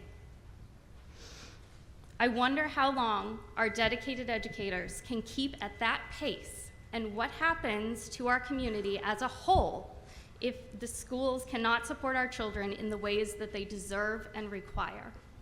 I strongly believe that all the children in this district deserve my support. I hope you will join me in voting this budget through for our kids and our community. Speaker at the microphone to my left, please. Hi, Matthew Tan at Wade Road. Our family recently moved to Boxborough because of AB, because of the excellent education and extensive programs it provides. We have seen, having come from out of state, how an excellent school district retains and raises property values. Conversely, we have also seen around the country the opposite happens when school districts' quality drops. A cycle of lowered property values and families moving out of diminishing towns that do not favor supporting school systems. In fact, recently in Pepperell and Townsend, voters rejected their overrides, and the consequences are the elimination of all after-school programs like athletics, band, and clubs. Our friends who live there don't know what to do. Elimination of 30 to 32 staff positions, and large class sizes of 27 to 32 students per class. According to Boston Magazine's Best Public Schools 2023 list, I did a study of the median home prices of adjoining towns to Boxborough. On average, one sees that the median home prices drops about 15% for every drop in school rankings.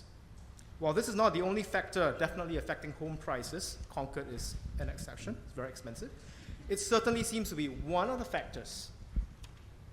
As a family who believes strongly in world language learning, and that's why we came to AB, we thought that our children will thrive at AB with its outstanding diverse world language programs and educators, as our kids were learning Chinese, French, and Latin at the same time. The shocking news that the Chinese and Latin programs will be eliminated and the Spanish program reduced if we do not pass the budget concern us enormously because these drastic cuts will greatly diminish the quality and reputation of AB. At this important juncture in history where critical languages identified by the US State Department are deemed vital to national security and business interests, it is unwise to lose any of our world language programs. Looking at the top-ranked schools in the greater Boston areas, they all provide Latin and Chinese in their world language programs and others, not just French and Spanish. People may consider Latin a dead language, but it is alive and well, as Latin is a foundational language of the Western civilization that informs the humanities and sciences. Chinese is a foundational language in many parts of Asia.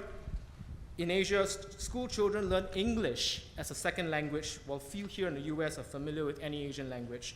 This presents an obstacle and disadvantage in business and security for the US in that region. In our heritage, Asian heritage, we are taught to respectfully honor our elders' past legacy by responsibly preserving present values and investing in the future through good education and hard work. To achieve this here in Boxborough, we need to pass the school budget to keep our community thriving for all ages at different stages in life for the best of Boxborough, together with Acton. Thank you. Speaker at the microphone to my right, please. Liz Folks, 155 Stowe Road in Boxborough. I just wanted to sort of highlight the per pupil cost that this overall amount is proposing, which, as Adam showed in his slide, for the regional school district is roughly $18,000 per student, whereas the line item 300, which didn't have very much conversation, covers 4 students, and that's about more than $40,000 per student. As a mother of 2, both of my kids don't even get that much money from this proposed budget. So I just wanted to make sure that that was put in perspective. Additionally, I echo everyone's sentiments that we need to see that there are corrections being taken. I don't know if a lot of people are aware of the 12-person school committee that currently serves on our district, but the majority of them are still in their first term for being elected. We do have a fresh, younger school committee, and it seems that they are motivated to be communicating with our community. They've been very communicative about this particular budget situation, especially with how precarious it has been, and transparency seems to be the goal. Most of the issues that this budget is reflecting and why it's gone up so much with the health insurance trust, et cetera, were inherited by this current school committee. These were decisions made long before, and I just want to make sure that we as a community are giving our school committee the benefit of the doubt that they are working to not repeat mistakes that may have been made by prior school committees. Thank you.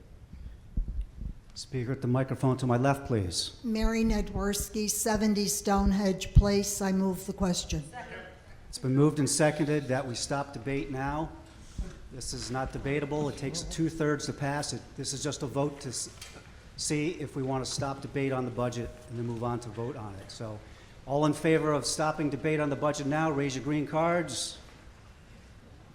Cards down. All opposed? That carries by 2/3. All right. Ms. Nealon, can you confirm for me that the budget motion made originally still stands? There's no changes to the numbers from the motion? There is not up until this point. So, and All if right, we're done and we're so moving the it. original motion is made and seconded, is on the floor right now for the vote. Yeah. No, we moved on. We discussed up to as far as we got and we moved, and that's part of the consequence of moving the question. I'm confused. We're on 422 though, right? We're not going to the bottom line. That's what I'm asking. The motion is the budget. Yeah, she moved So the budget. we don't want to talk about the Meant budget to. anymore? Is there, anyone else want to make a point of order on this? All right, so point of order, if anyone wants to bring anything up further on in the budget, they can bring it up now. All right, I will entertain the rest of the budget items at this point.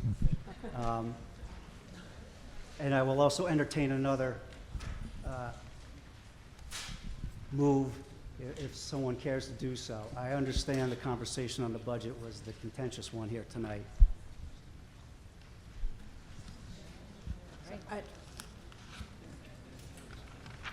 Item 422, DPW. Item 423, snow and ice. Item 424, street lighting. Item 425, Hager Well. Item 431, hazardous waste. Item 433, transfer station. Item 490, animal inspector.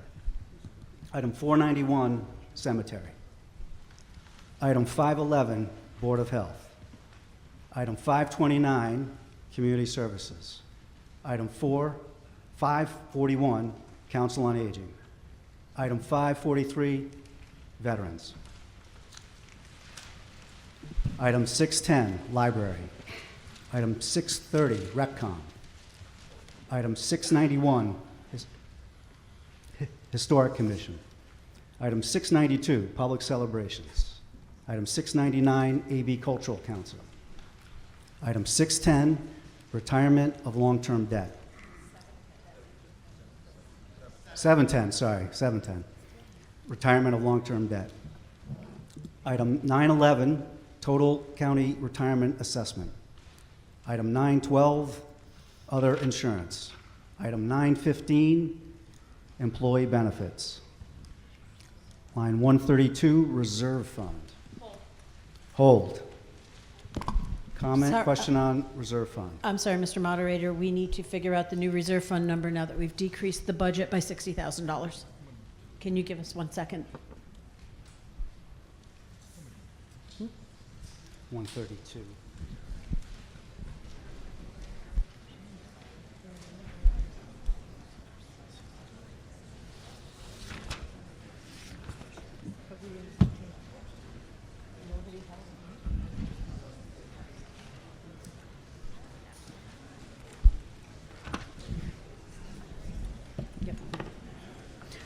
Mr. Moderator, could I have a point of order? Point of order, yes. So I'm just trying to figure it out. I know we're reducing the fire budget because we passed the article earlier in special, but we didn't change the number at 220. I changed the number in the motion. You did? When I made the Thank you. motion. Thanks for But reminding me.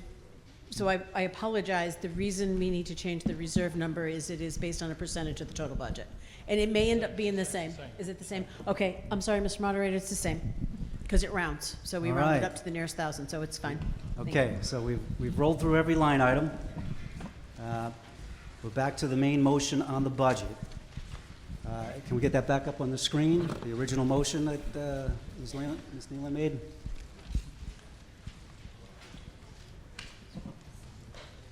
I can read the rest. The motion is corrected. Okay, motion is corrected. Okay. Sorry, I don't have the motion in front of me. I move the town raise and appropriate the sum of $27,996,663 for the operation and expenses of providing public services for fiscal year beginning July 1st, 2024, for the purpose for which funding are set forth in the department account numbers 114 through 915 and any subheadings included under said account numbers as printed in Article 5 of the May 13th, 2024 Annual Town Meeting warrant under the heading FY25 Budget Summary, with the exception of Department 220 Total Fire Salary, which is reduced by $60,000 to $1,328,818, making the new total to be raised $27,936,663. Moved and seconded. All right, we're voting on the budget as moved. All in favor? Raise your green cards. Cards down. All opposed? That carries by a wide majority. Motion under Article 6 through 17 of consent. So, Kristen, do you have the updated language for that one? I do. I move to approve the, don't you go through the articles first? We don't do this every day, you guys, so give us a little grace here. Hey, Kristen, why don't we pause for just a few moments because there are people leaving, so let's take a 1-minute pause here if you want to stretch for a minute, just because I know people want to leave. Or a 2-minute pause.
I missed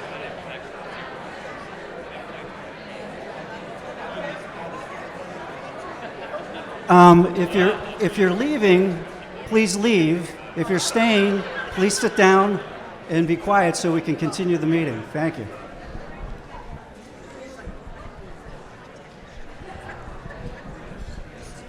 Yeah.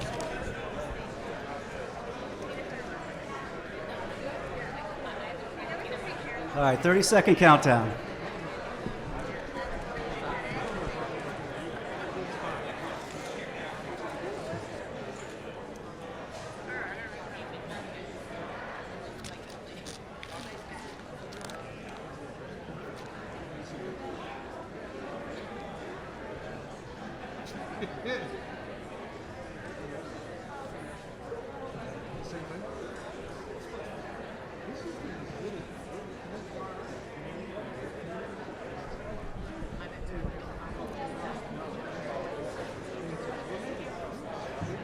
Yeah.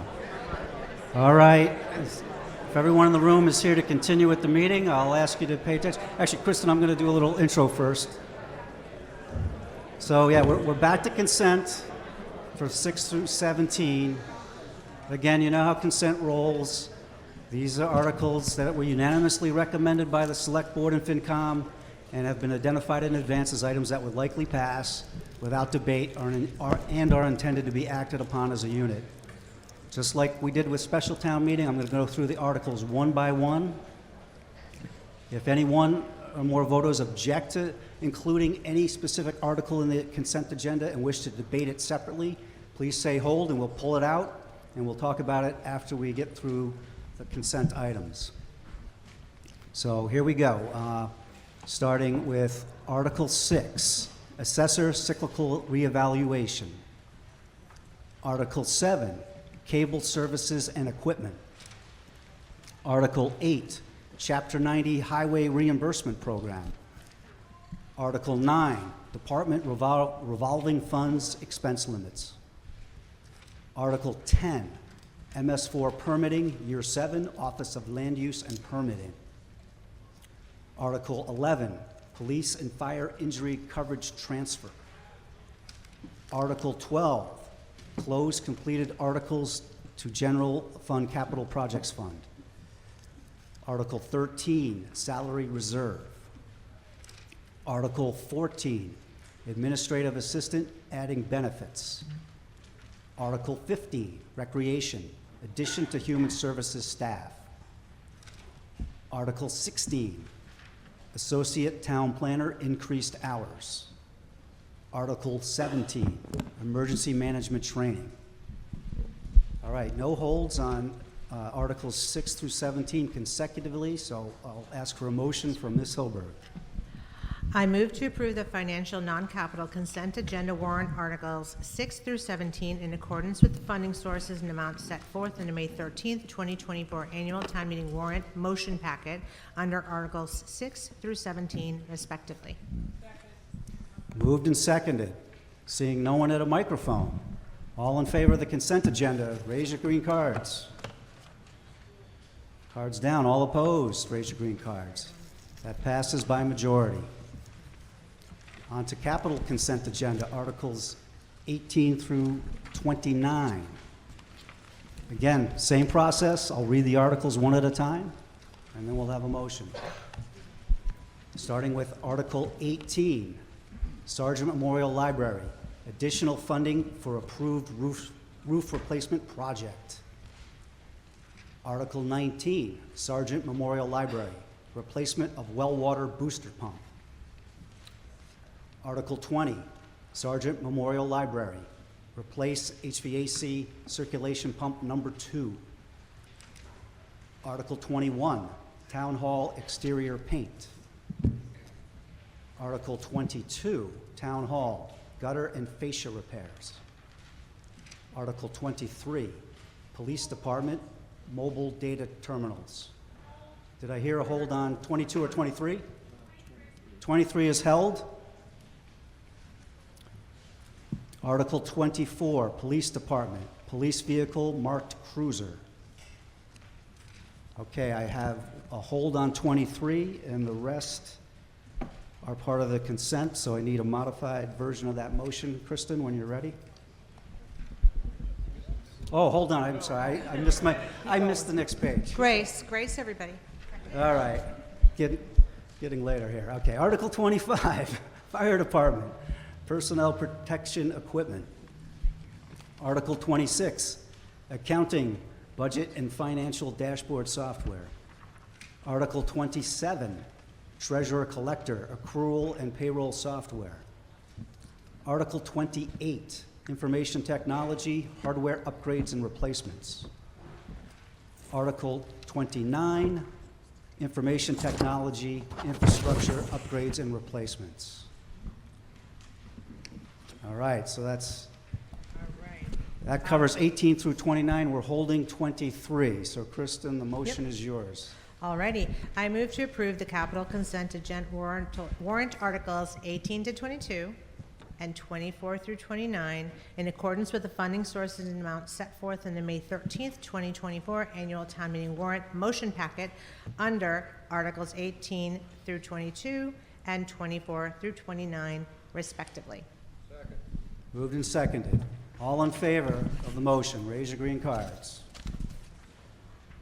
Cards down. All opposed? That carries by majority. Back to Article 23. Motion by the Select Board, please. Article 23, Police Department Mobile Data Terminals. I move that the town transfer from free cash the sum of $38,000 for the acquisition and installation of 7 mobile data terminals for the police department, including all costs incidental and related thereto. Second. Moved and seconded. Recommendation from the Select Board? The Select Board recommends this unanimously. The Select Board, these terminals are not merely equipment. They are lifelines that connect our offices with dispatchers and critical information necessary for the safety and effectiveness while on patrol. Updating these MDTs is imperative.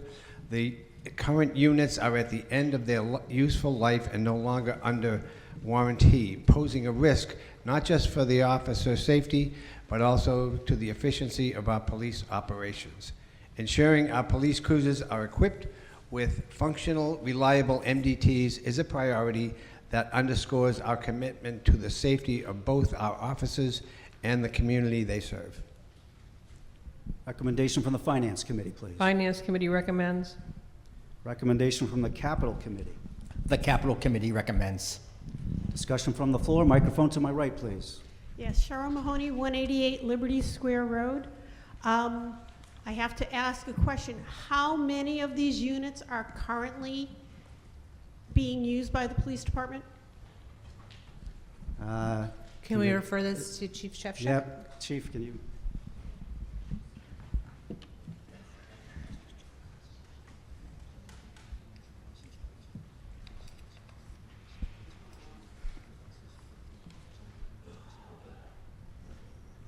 Hi, good evening.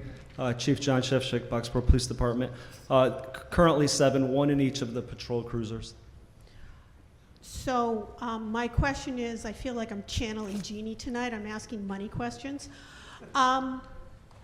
Is there a plan going forward to stagger replacement like we do with other multi-item units? Generally, these have been purchased as a one-time item every 4 to 5 years.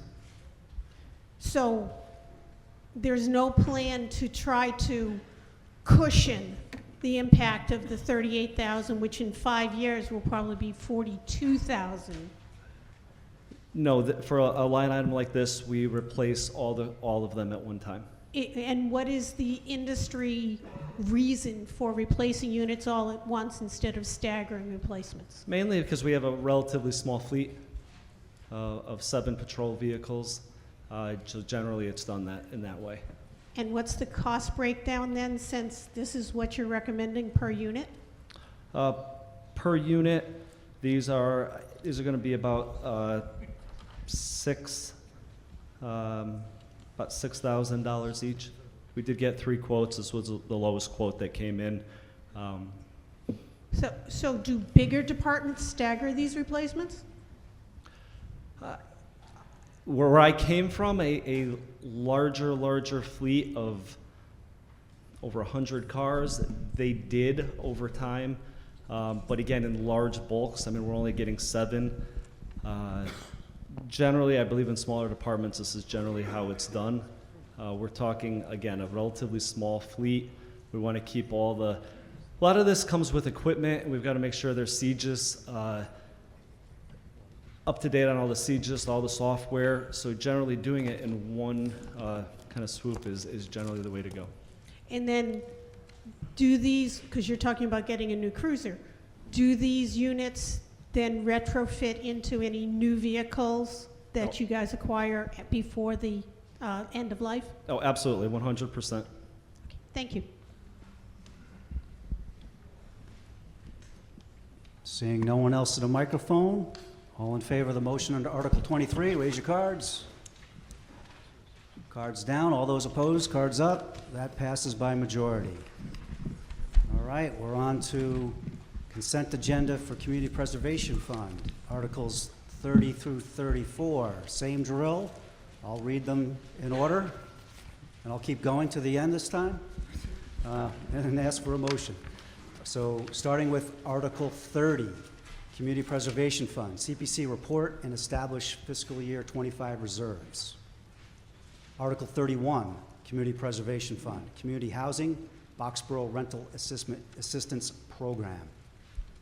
Article 32, Open Space, including Recreation, Conservation Trust Fund. Article 33, Open Space, including Recreation, Fencing Flora Meadows Community Garden. Article 34, Community Preservation Fund, Historic Resources, Cemetery Restoration. Hearing no holds, I'll call for a motion on the consent. Articles 30 through 34, please. Ron, would you like me to read it? Or do you want to do it, Ron?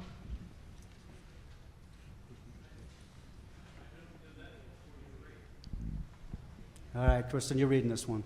Sorry about that. I move to approve the Community Preservation Fund consent agenda warrant articles 30 through 34 in accordance with the funding sources and amounts set forth in the May 13th, 2024 annual town meeting. Wait, I gotta add words to make sure I do it right. Motion packet, thank you. Annual town meeting motion packet warrant under articles 30 through 34 respectively. Moved and seconded. All in favor of this consent agenda, raise your green cards. Cards down, all opposed? That carries by majority. Moving along to the non-financial consent agenda, Articles 35 and 36. Again, the same drill. I'll read the articles by name. Article 35, authorize waterline extension easement. Article 36, amend general bylaw, Council on Aging bylaw language. Hearing no holds, I'll hear a motion on 35 and 36 consent. I move to approve the non-financial consent agenda warrant articles 35 and 36 in accordance with the funding sources and amounts set forth in the May 13th, 2024 annual town meeting warrant motion packet under articles 35 and 36 respectively. Moved and seconded. All those in favor of this consent agenda 35 and 36, raise your green cards. Cards down. All those opposed? That carries by majority.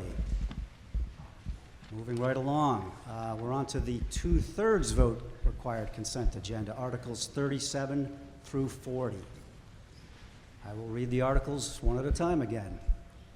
Article 37, transfer to other post-employment benefits trust fund. Article 38, Department of Public Works, Hager Well Permanent Chlorine System.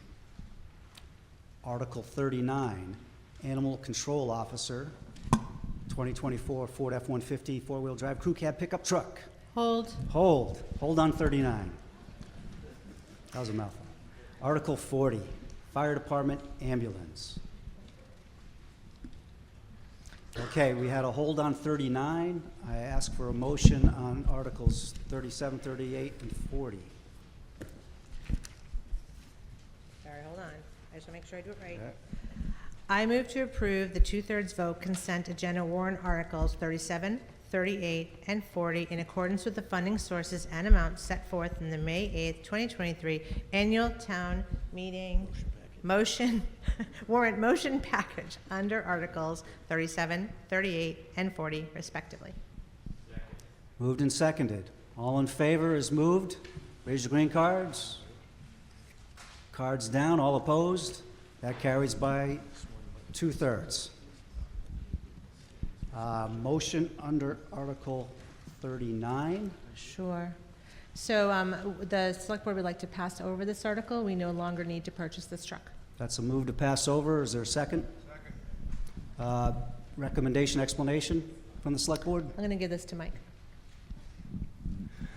So our animal control officer is going to be going to part-time and servicing multiple other communities. The town had planned on purchasing a new vehicle for this full-time employee, and that is no longer needed. She's going to be supplying her own animal control vehicle as part of the arrangement. Okay, recommendation from the FinCom. FinCom recommends. And recommendation from the Capital Committee. Capital Committee recommends. See no one at the microphone. All in favor of passing over the article is moved. Raise your green cards. Cards down. All those opposed. That carries by the majority needed to pass over. All right, let's see. We're up to Article 41.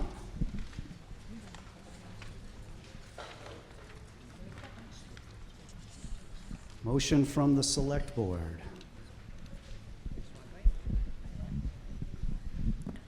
I move that the town raise and appropriate the sum of $10,000 for salaries to support the promotion of an employee to Human Services Director.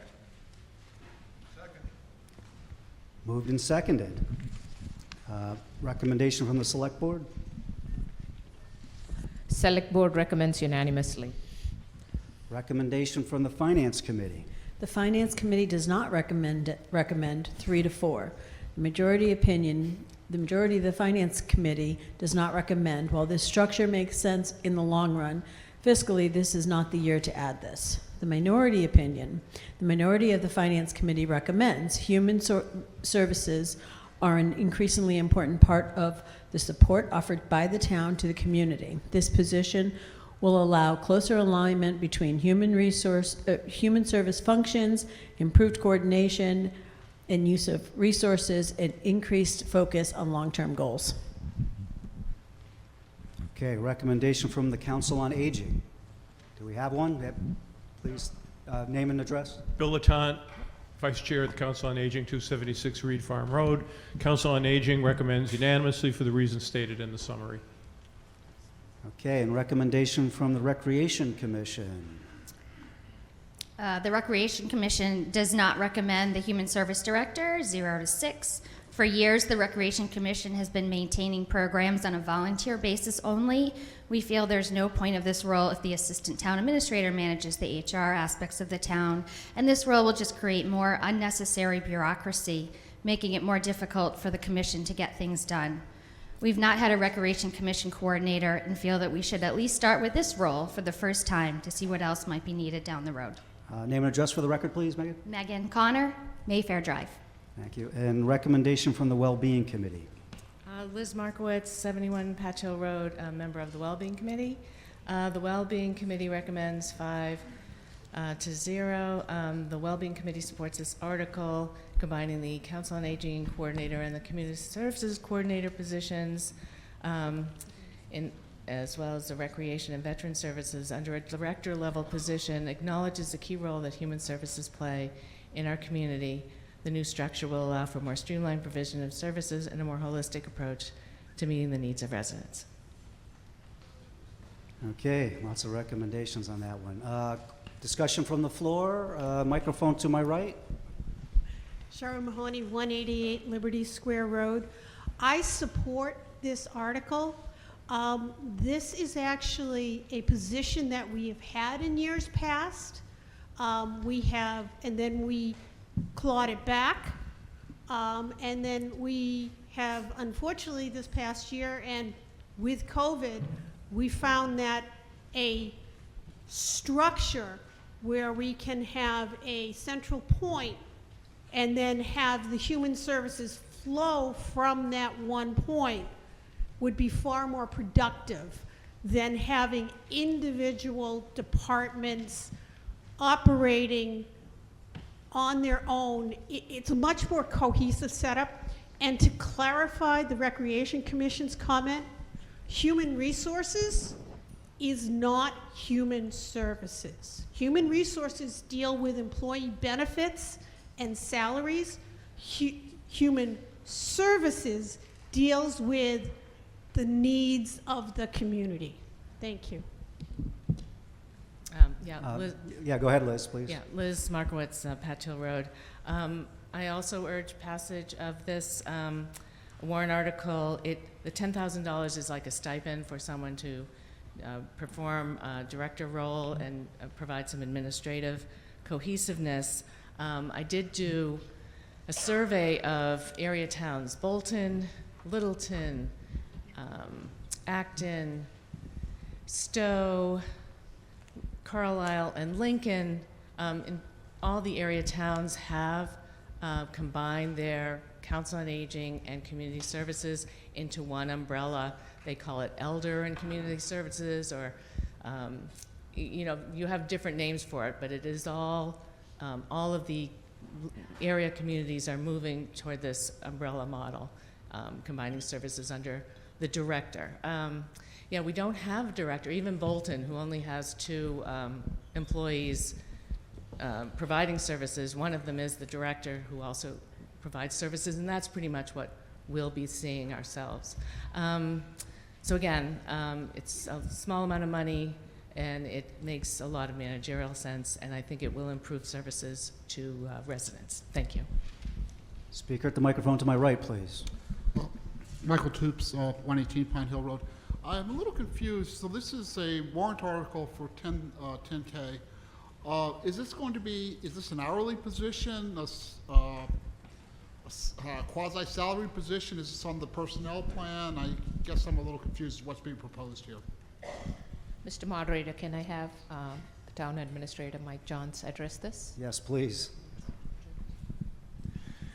The intention of this warrant article is to internally promote one of the positions that's already working in human services.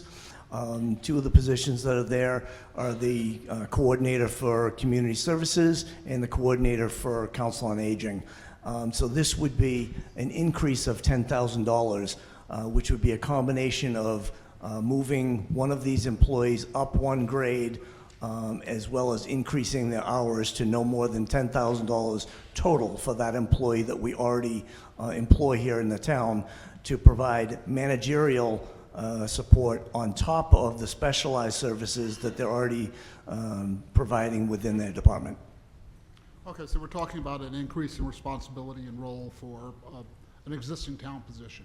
That's correct, sir. All right, thank you. Speaker at the microphone to my left. Or Heather Fleming, Stowe Road. I had pretty much the same question. I was having trouble picturing what was being asked for here. Maybe could you say even a little bit more about what would they be doing, and how many more hours is this relative to what they're already doing? Like, promotions are great, but usually people are already pretty bandwidthed out. So if this position, which makes sense to me, are we really sure it's going to be covered this way, or should we be thinking about something else in the future? This would be covered in this way. And so the duties that this person would be taking on, I'm very familiar with, because currently I cover those duties. So in addition to putting together the annual budget, in working with the Capital Committee, the Finance Committee, the Select Board, working with all of our department heads, our chiefs and directors, I also manage the human services coordinators. And there's, you just voted an article which will hire a recreation coordinator, so that's one more human services coordinator that I will be managing. At some point, you are correct, it does get to be too much. And the reason this article was brought to town meeting through the personnel board is because it has become too much.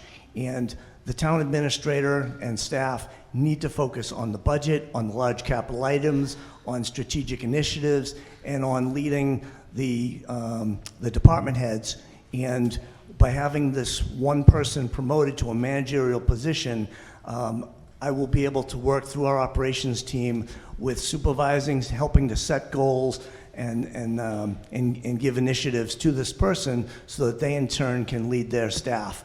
That staff includes, I think it's 5 right now, and that's a position I think that is better served by one of our current employees with what I think is a small increase in pay to carry significant responsibilities. Speaker at the microphone to my right, please. Johanna Chu, 350 Burrows Road. Just like we have regionalized our school districts, would it not make sense for us to merge our elder services with Acton? Because Acton right now has a beautiful Acton Senior Center, which residents of Boxborough cannot have full access to, because I have my parent living with me, and we go there trying to say, can we participate in your exercise class? And they said no, only for Acton residents. Would it make sense for us to regionalize our, elder services? Because we are a small town, and Acton has higher density, and they have more resources. Perhaps we can pool our resources and provide more services for everybody that way. Thank you. I don't know if it's a question you can try to answer. If you don't have an answer, that's okay. It's a little bit around the edges of 4 corners at this point. Or Rajan?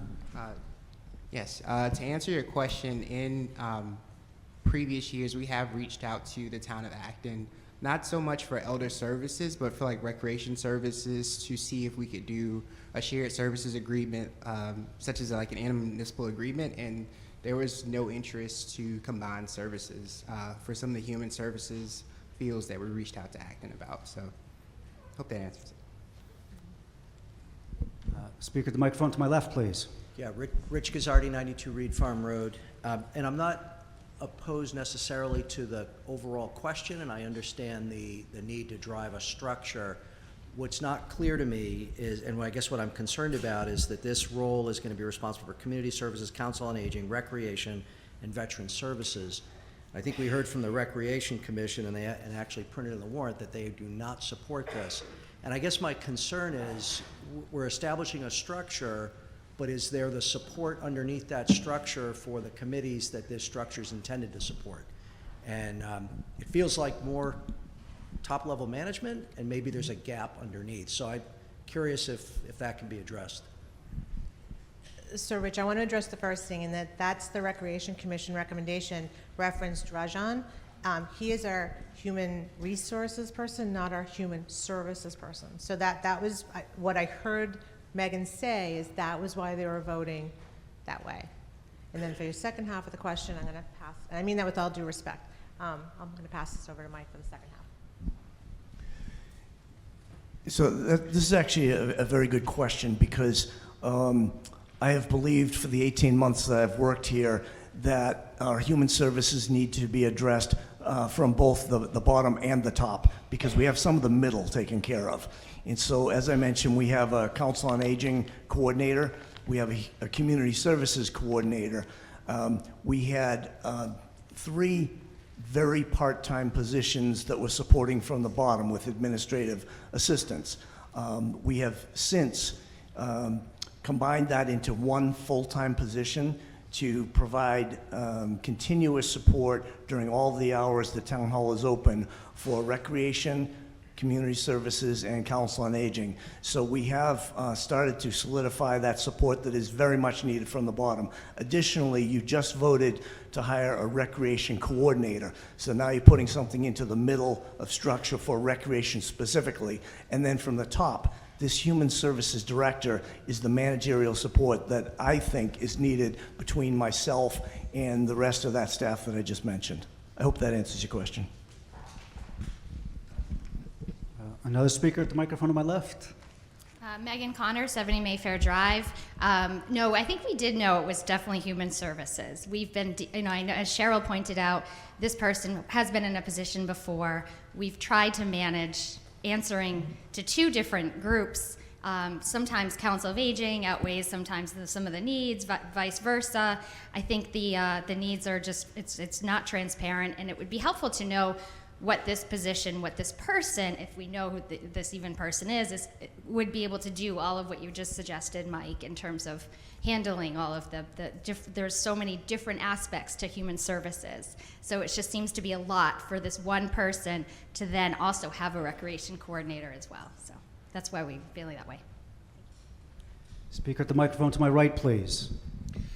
Jim Howie, Reed Farm Road. Move to question. All right, is there a second? Moved and seconded that we stop debate and vote now. This takes 2/3 to stop debate. Everyone in favor of moving the question, raise your green cards. Cards down, all opposed. That carries by 2/3. We'll now vote on the motion on Article 41. All those in favor of Article 41, raise your green cards. All right, cards down, all opposed. That carries by majority. All right, as we discussed, Article 42 will be the first item of business tomorrow night at 7 p.m. We're on to Article 43. Motion it'll be by Ron Vogel, Chair of the Community Preservation Committee.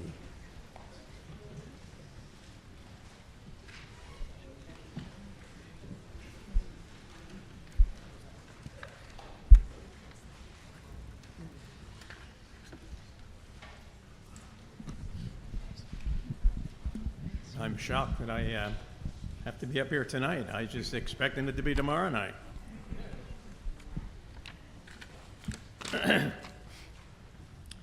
I move that the town appropriate from the Community Preservation Fund Open Space Reserve the sum of $26,000, the Community Preservation Fiscal Year 25 budgeted reserve the sum of $35,290, the Community Preservation General Fund balance the sum of $58,870 for the renovation and equipping of the playground at the Blanchard Memorial School, including all the incidental and related thereto as recommended by the Community Preservation Committee.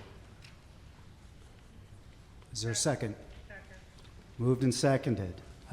Presentation. Do we have Principal Lab here?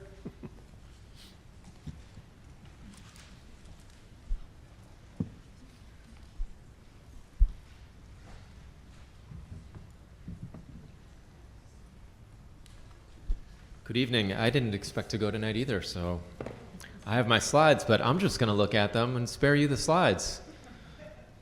For those of you that don't know me, my name is Dana Lab. I am the proud principal of Blanchard Memorial School. And our current enrollment at Blanchard is 510 students.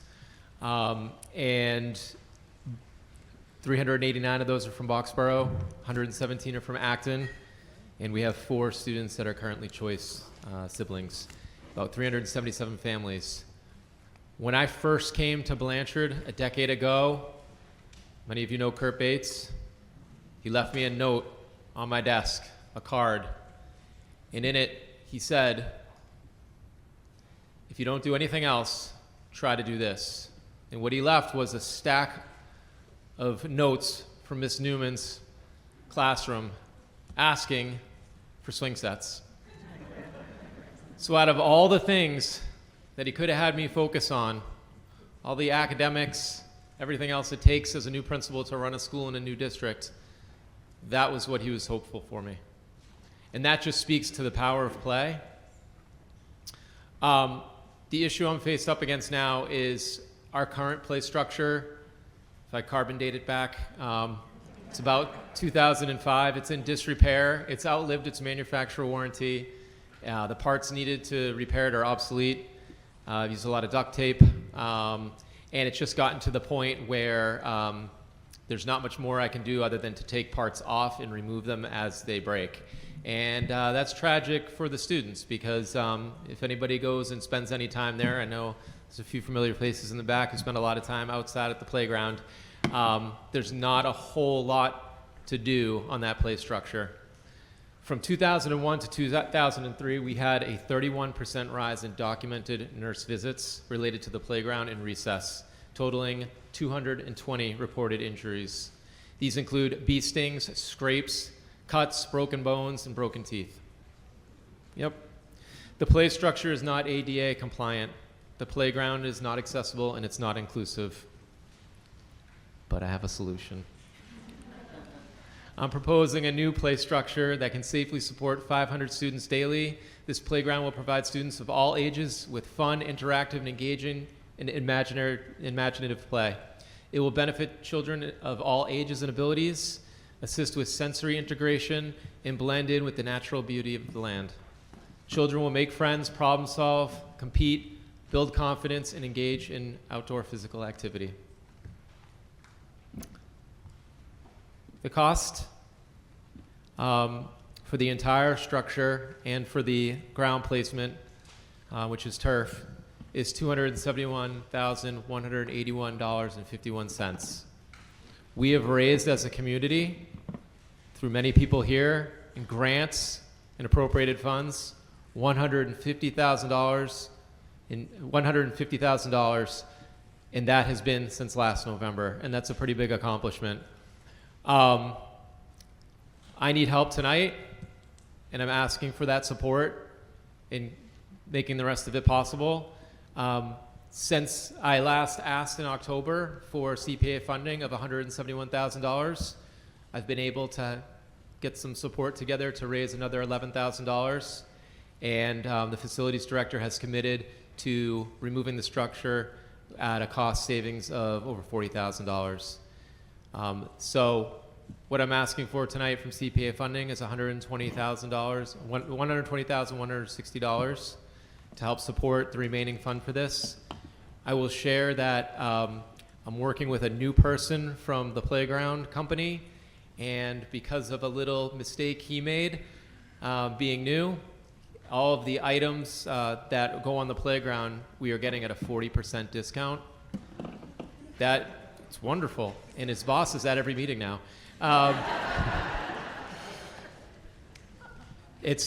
I signed a contract that ends on June 30th. So there is the possibility that if I don't have the funding together in time and I have to put it off, which I'm willing to do and continue fundraising, those items alone, those play structures, will go up at approximately $64,000. So right off the top, we're saving $64,000 on pieces of equipment that would cost significantly more. Some of the benefits of redoing this playground: development and revitalization of our town, access from the sidewalks, health and wellness of our students. The obesity rates at this age are going up. And I have all the data on that if anybody has any questions. And Blanchard School will continue as a source of pride. Our high ranking earned our eligibility to display our U.S. News Best Elementary Schools Award. Our badge eligibility recognizes educational excellence. Blanchard Memorial School is ranked number 87 out of all Massachusetts elementary schools. Your vote for a yes tonight will help play a role in positively impacting 1,600 children over the next 20 years, meaning 500 students that are currently here and the 60 to 100 that we get every year for the next 20 years. It will bring health, wellness, safety, belonging, and joy to our students and provide a sense of community in our rural town. And I'll just share, I sat in a room in 2016 over at the Grange. We talked about our Boxborough Master Plan for 2030. In the executive summary of that master plan, talk about the vision for our town, and I'm just going to remind you of it.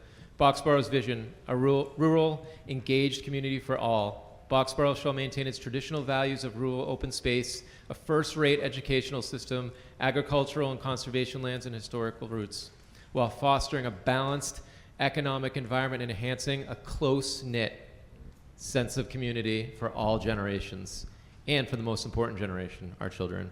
Thank you. Okay, recommendation from the Community Preservation Committee. Ron, do you have one? You can go to the mic right there. Yes. To the mic where we can hear you. Thanks. To the mic, yes. The Community Preservation Committee recommends 8-1. 8 in favor, 1 opposed. Okay, recommendation from the Finance Committee. So we have both a pro and a con. I'll speak for the pro, since the majority of the FinCom supports the article. First of all, a note that in the warrant itself, we had a does not recommend, 6-0. The reason was primarily that, as you heard, the request from the CPC was for 171. There was some additional fundraising, some additional regional funds coming in, but the number was not deprecated. So we're still going into the warrant at 171,000. So the FinCom felt at that time that we did not support it. You will hear the con side, but from the majority at this point in time, while the playground is a purview of the region, and we feel the region really should be funding this, the playground is used by families in Boxborough, after hours and on weekends. We are proud of Blanchard, hopefully all of us are, and updating the playground is well past due, as you just heard.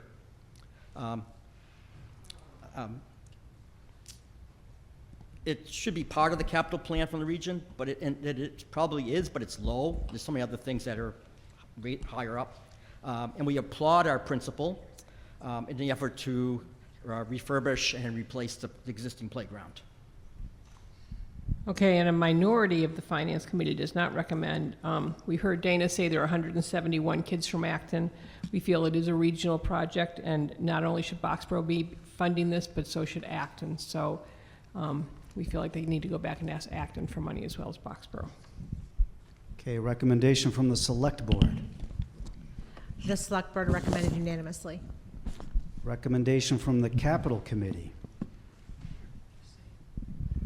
Recommends. Recommendation from the Recreation Commission. The Recreation Commission was 2-2, takes no position. Okay, comments, questions from the floor. Microphone to my left. We'll start over here. Heather Fleming, 140 Stowe Road. I probably should have waited to see what the comments were, but I had just glanced around the room and noticed that a lot of people who were here in support of the schools earlier are no longer here. I just wanted to thank Dana, and as I have one student who has graduated from Blanchard, another student in 5th grade, I can say unequivocally that this playground is really needed to be updated. I absolutely hear the comment that maybe Acton should be pitching in too.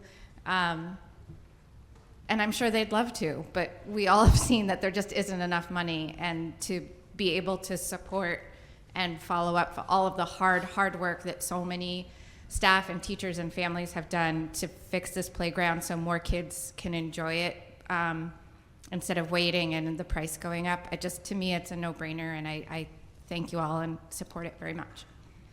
Speaker at the microphone to my right, please. Susan Bach, 59 Burroughs Road. I'm confused. What's the number? Is it 171 or is it 120? 120. So you've reduced it from 171 to 120. Okay, thank you. Speaker to my left, please. Rita. Rita Grossman, 291 Depot Road. My first question has just been answered, and my second question is, well, first of all, yes, the playground needs to be fixed.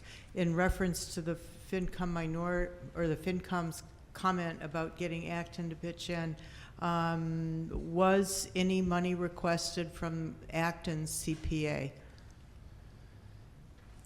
Do you know?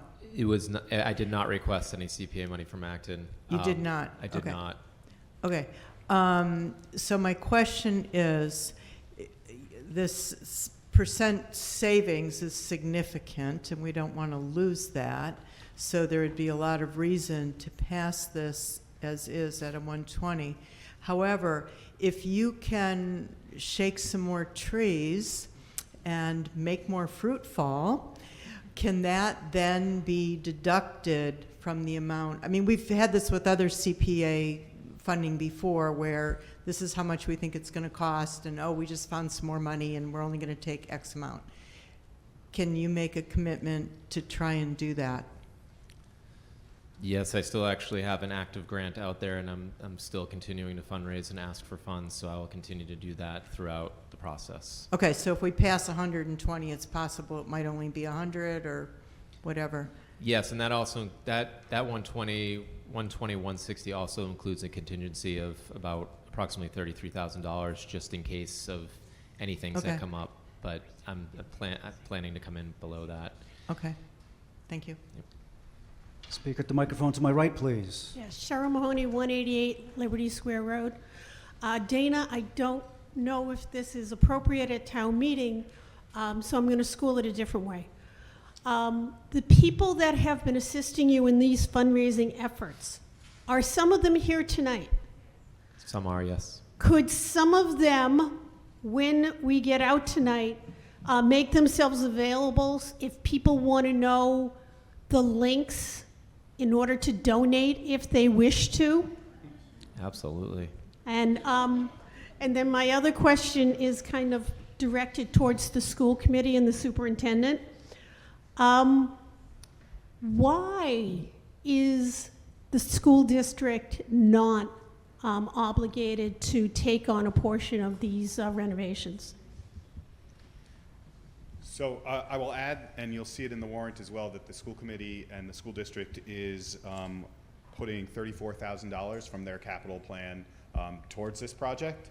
And then in addition to that, the district has put over $500,000 in capital projects into this building since regionalization. The challenge is most of those are unseen and not fun to swing on. You can't swing on a telephone system, you can't swing on a fire detection system, and those are the things that we have to prioritize from a life safety standpoint. So while this is on our capital list as our playgrounds in most of the district facilities, they unfortunately have to come after some of those must-do projects like roofs and life safety systems. I'm sorry, Adam, I didn't see anything in the article that said that the district was contributing. And also, nowhere on the district's published capital plan does it have playgrounds. The capital plan that's published on the district website right now, it was a result from a capital assessment that was done, I want to say about 7 or 8 years ago now. There was a new capital assessment review of facilities that was done just last year, and our capital subcommittee has been reviewing that assessment now, and so I would expect that over the course of this and next year, our capital plan, as typical, will be refreshed and new items will be added to that. That would be helpful. Thank you. Yep. Speak at the microphone to my left, please. Isaiah Livshin. I live on Burroughs. I can attest that this is a great school. I have a daughter that studies here now, and I have another daughter that's going to start next year. So Dana, keep up the great work. We believe in you. So for 3 years, my daughter has been here, actually 4 now. And for 4 years, I've heard about this playground. I'm going to be honest. So you really have been pushing that hard, and I give you a lot of credit for it. I have a couple questions. First, about the school board's $34,000. Why only 10% or 11% of the cost?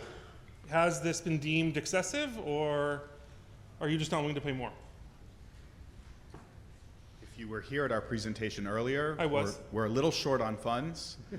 And so the $34,000 is money that's coming out of our capital fund line for this next year. But that was all that we could do, and it was in support. I think the original number was 20% of what the 171 of what the original ask was for CPC. Okay.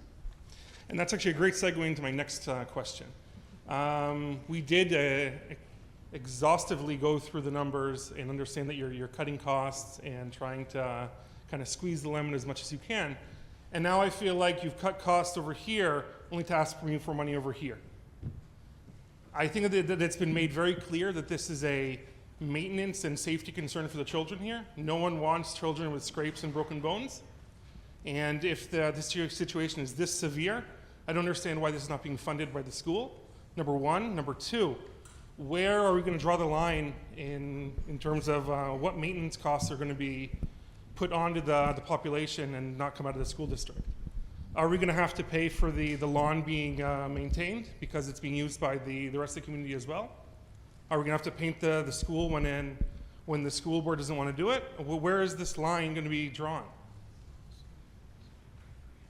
Because, I mean, it's very easy to talk about a playground and everyone can kind of get behind it. But next week it's going to be something else that the school board doesn't want to pay for that we're going to have to pay for. I think it's a great question, and as we shared in our presentation, we have raised fees for families as well. So students who come to this building for all-day kindergarten are paying more now, and we are struggling to balance staffing our schools and meeting our legal obligations with some of these other must-do projects like facilities maintenance. And so I can't answer the question for you. We do our best each year, and like we said, we are open for feedback. We've got plenty of opportunities for community members to come and talk to us and advocate for those things that they believe are most important in their school and in our district. I'll actually also add too, this is the first time many of you heard of me talk about a playground in the decade that I've been here. In 2015, there was $5,000 worth of swings that were put in, and that was purchased from the school and from an anonymous donor, but it was installed by the districts at a savings of over $6,000. In 2017, an additional bay of swings went in at approximately $2,100. That again was installed and prepped, including all the extensive site prep and fall zone. And then in 2018, a courtyard play structure was added at a cost of $8,000, which again was put in by the district in the school, and that was prepped and installed by facilities as well. So there's a lot of money that, so for the last decade I've been repairing and getting support from the district to replace and fix and maintain, and we've been doing that. It's at a point now though where I can't maintain the structure as it is. It's much easier to do that, but there's no possible way to do that because I can't get parts for it. So it's everything I've ever reasonably asked for from the district and the superintendent and school committee has been provided, and you have to kind of weigh the cost of things in terms of like fire suppression. You need to have that for the school. Telecommunications, you need to have that to be able to communicate with the district. Those were things that were in competition with a play structure. And yes, the injuries have increased, but again, that I referenced we started noticing that over the course of the last 2 years out of the 10. So that's when things started to rise to the level that they did. And prevailing wages are increasing all the time, freight's increasing. All these items are going to increase, and we'll continue to do that. So that's why there's like a sense of urgency now. And again, I'm not debating the need for the playground and to replace it. I just think this is a very dangerous precedent that every time there's a need in the school system and the school board doesn't want to pay it, we're going to have to pay for it outside of this.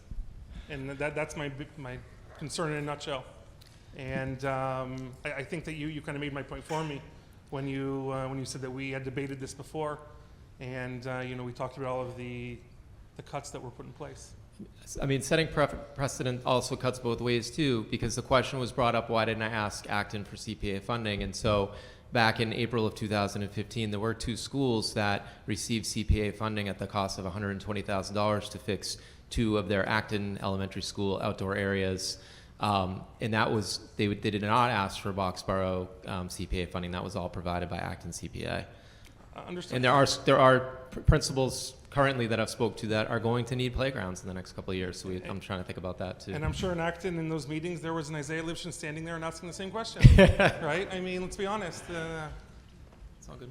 Okay. Anyway, Thank you, and keep up the good work. Thank you. Okay, speaker at the microphone to my right, please. Dana, you just answered my question. If this had ever come up in an Acton forum, which it has, can I ask you, how accessible is our playground now for all of our students here at Blanchard? It is not very accessible. So there's, I brought up the injury, and there was one significant one that involved a chipped tooth, and that was a student who was not able to access the playground and was attempting to get over there and was not able to. And so it's definitely not accessible. The other piece too that I thought was really interesting, there's we talk about students who are denied the opportunity to play and socialize, and so this is like outside of maybe typical physical things that you'd see with students. When you're denied the chance to develop skills that will benefit them forever through socialization, there was a 2015 survey done by the A.J. Drexel Autism Institute, which discovered that young adult students with autism who participate in the study, 25% of them were completely isolated with no peer contact, 28% of them were more likely to contemplate or attempt suicide, 66% were more likely to be bullied by their peers, and 75% unemployed 2 years after high school. So this has long-term effects when you don't have a place for them to be able to feel comfortable and safe and secure. And also we talk a little bit about that sensory piece of it too, that's so important for that outdoor play. It does have long-term impacts. So it is not accessible and it's not inclusive. It limits friendships, it limits the ability for students with physical disabilities to be able to participate with other students. And I'm Kristen O'Neill, 408 Mass Ave. I forgot that in my preamble. I just want to let people know who haven't been a party to a lot of the work Dana's been doing. I think he's being modest and downplaying the amount of effort that has gone into making a safe place for all kids here at Blanchard. He's connected with experts in the field as to how to make this an accessible playground. It is not an excessive playground either, I'll note. It's simply a safe place for our kids to play. And I think that's really important. Another element of this, I know we're all adults in this room. It's a little late for kids and they can't vote.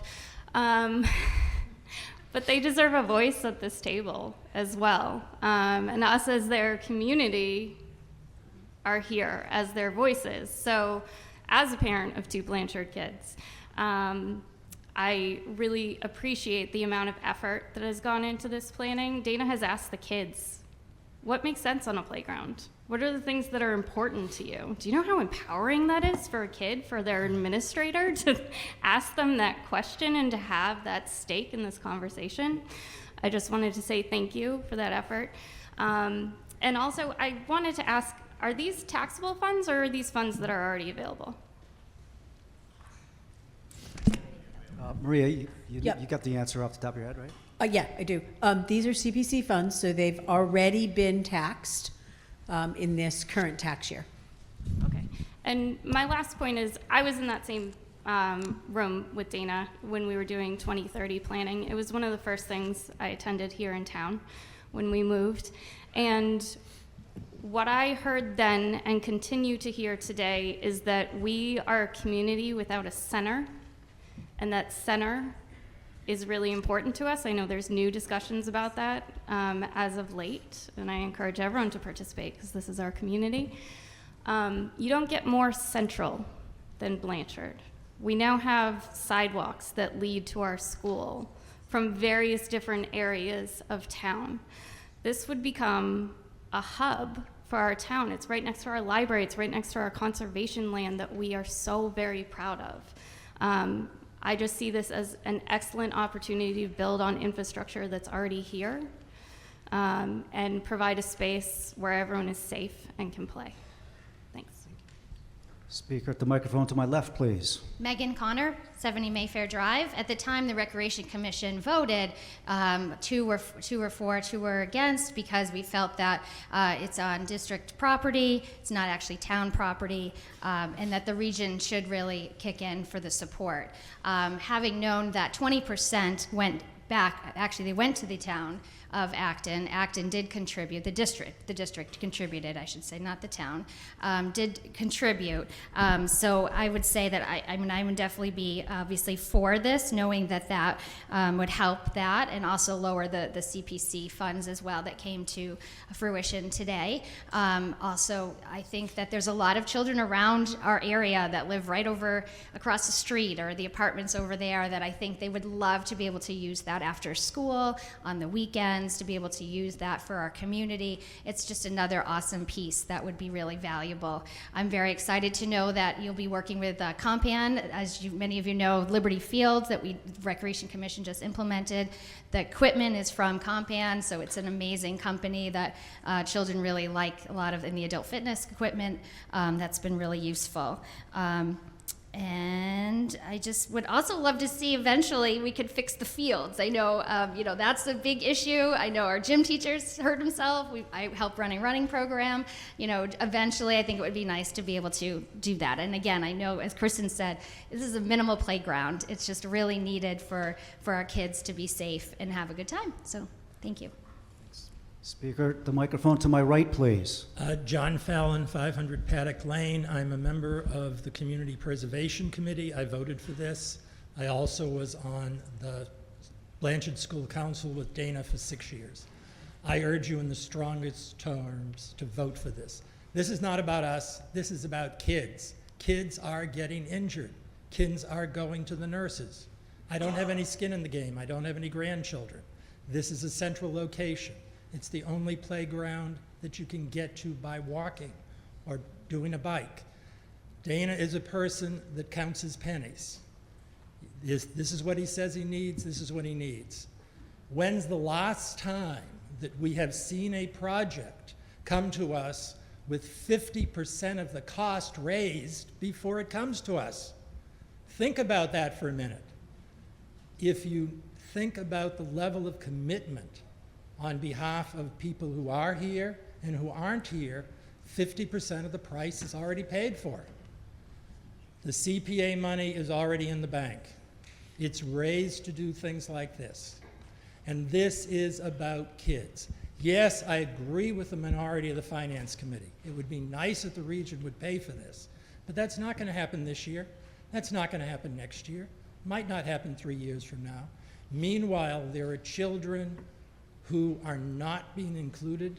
There are children who are not being part of their peer groups. There are children that are being injured.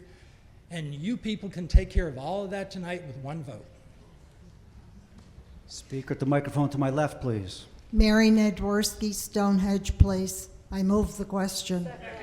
It's been moved and seconded that we stop debate and vote now. All in favor of moving the question, raise your cards.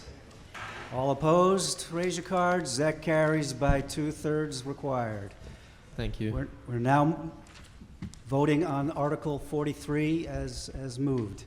All those in favor of Article 43, raise your green cards. All those opposed, that carries by majority. Thank you. All right, no, please, no applause. On to Article 44. Getting behind here. Article 44 as planning board article. Yes.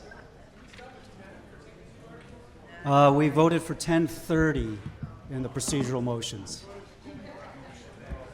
It was 10:30, right, Kristen? Yeah, but I mean, maybe someone will make a motion. I don't know.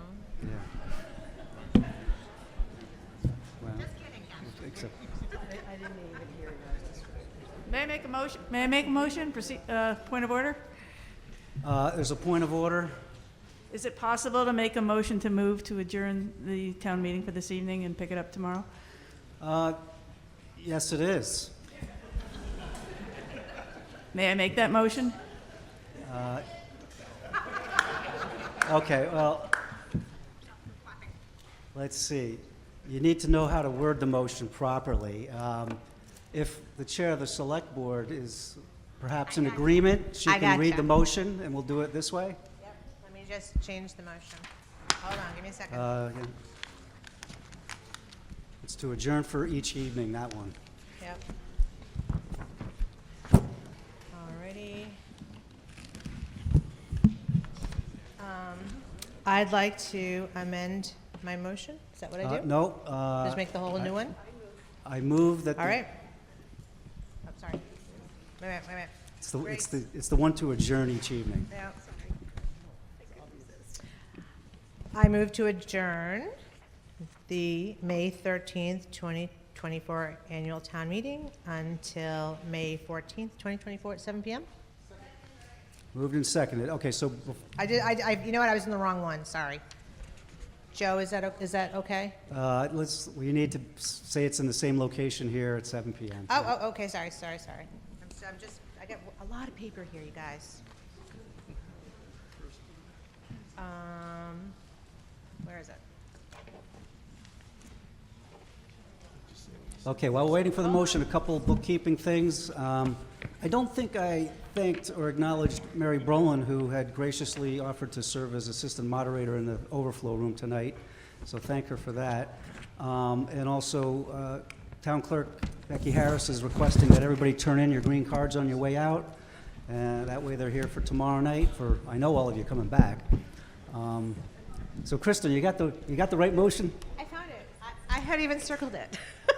All right. I move the May 13th, 2024 annual town meeting be adjourned until 7 p.m. tomorrow evening in the Blanchard Memorial School Gymnasium. Moved and seconded that we adjourn for tonight and come back tomorrow at 7. All in favor? No discussion. Oh, hold on. Oh, discussion at the microphone. I'm sorry. I don't understand. We have 20 minutes left, and we have two very simple articles. Why don't we just finish?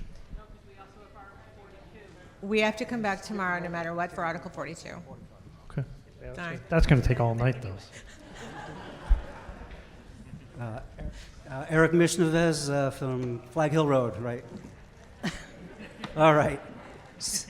Seeing no one at a microphone, all those in favor of adjourning for tonight, raise your green cards. All opposed? That passes by majority. Thank you, everyone. See you tomorrow night. Well done.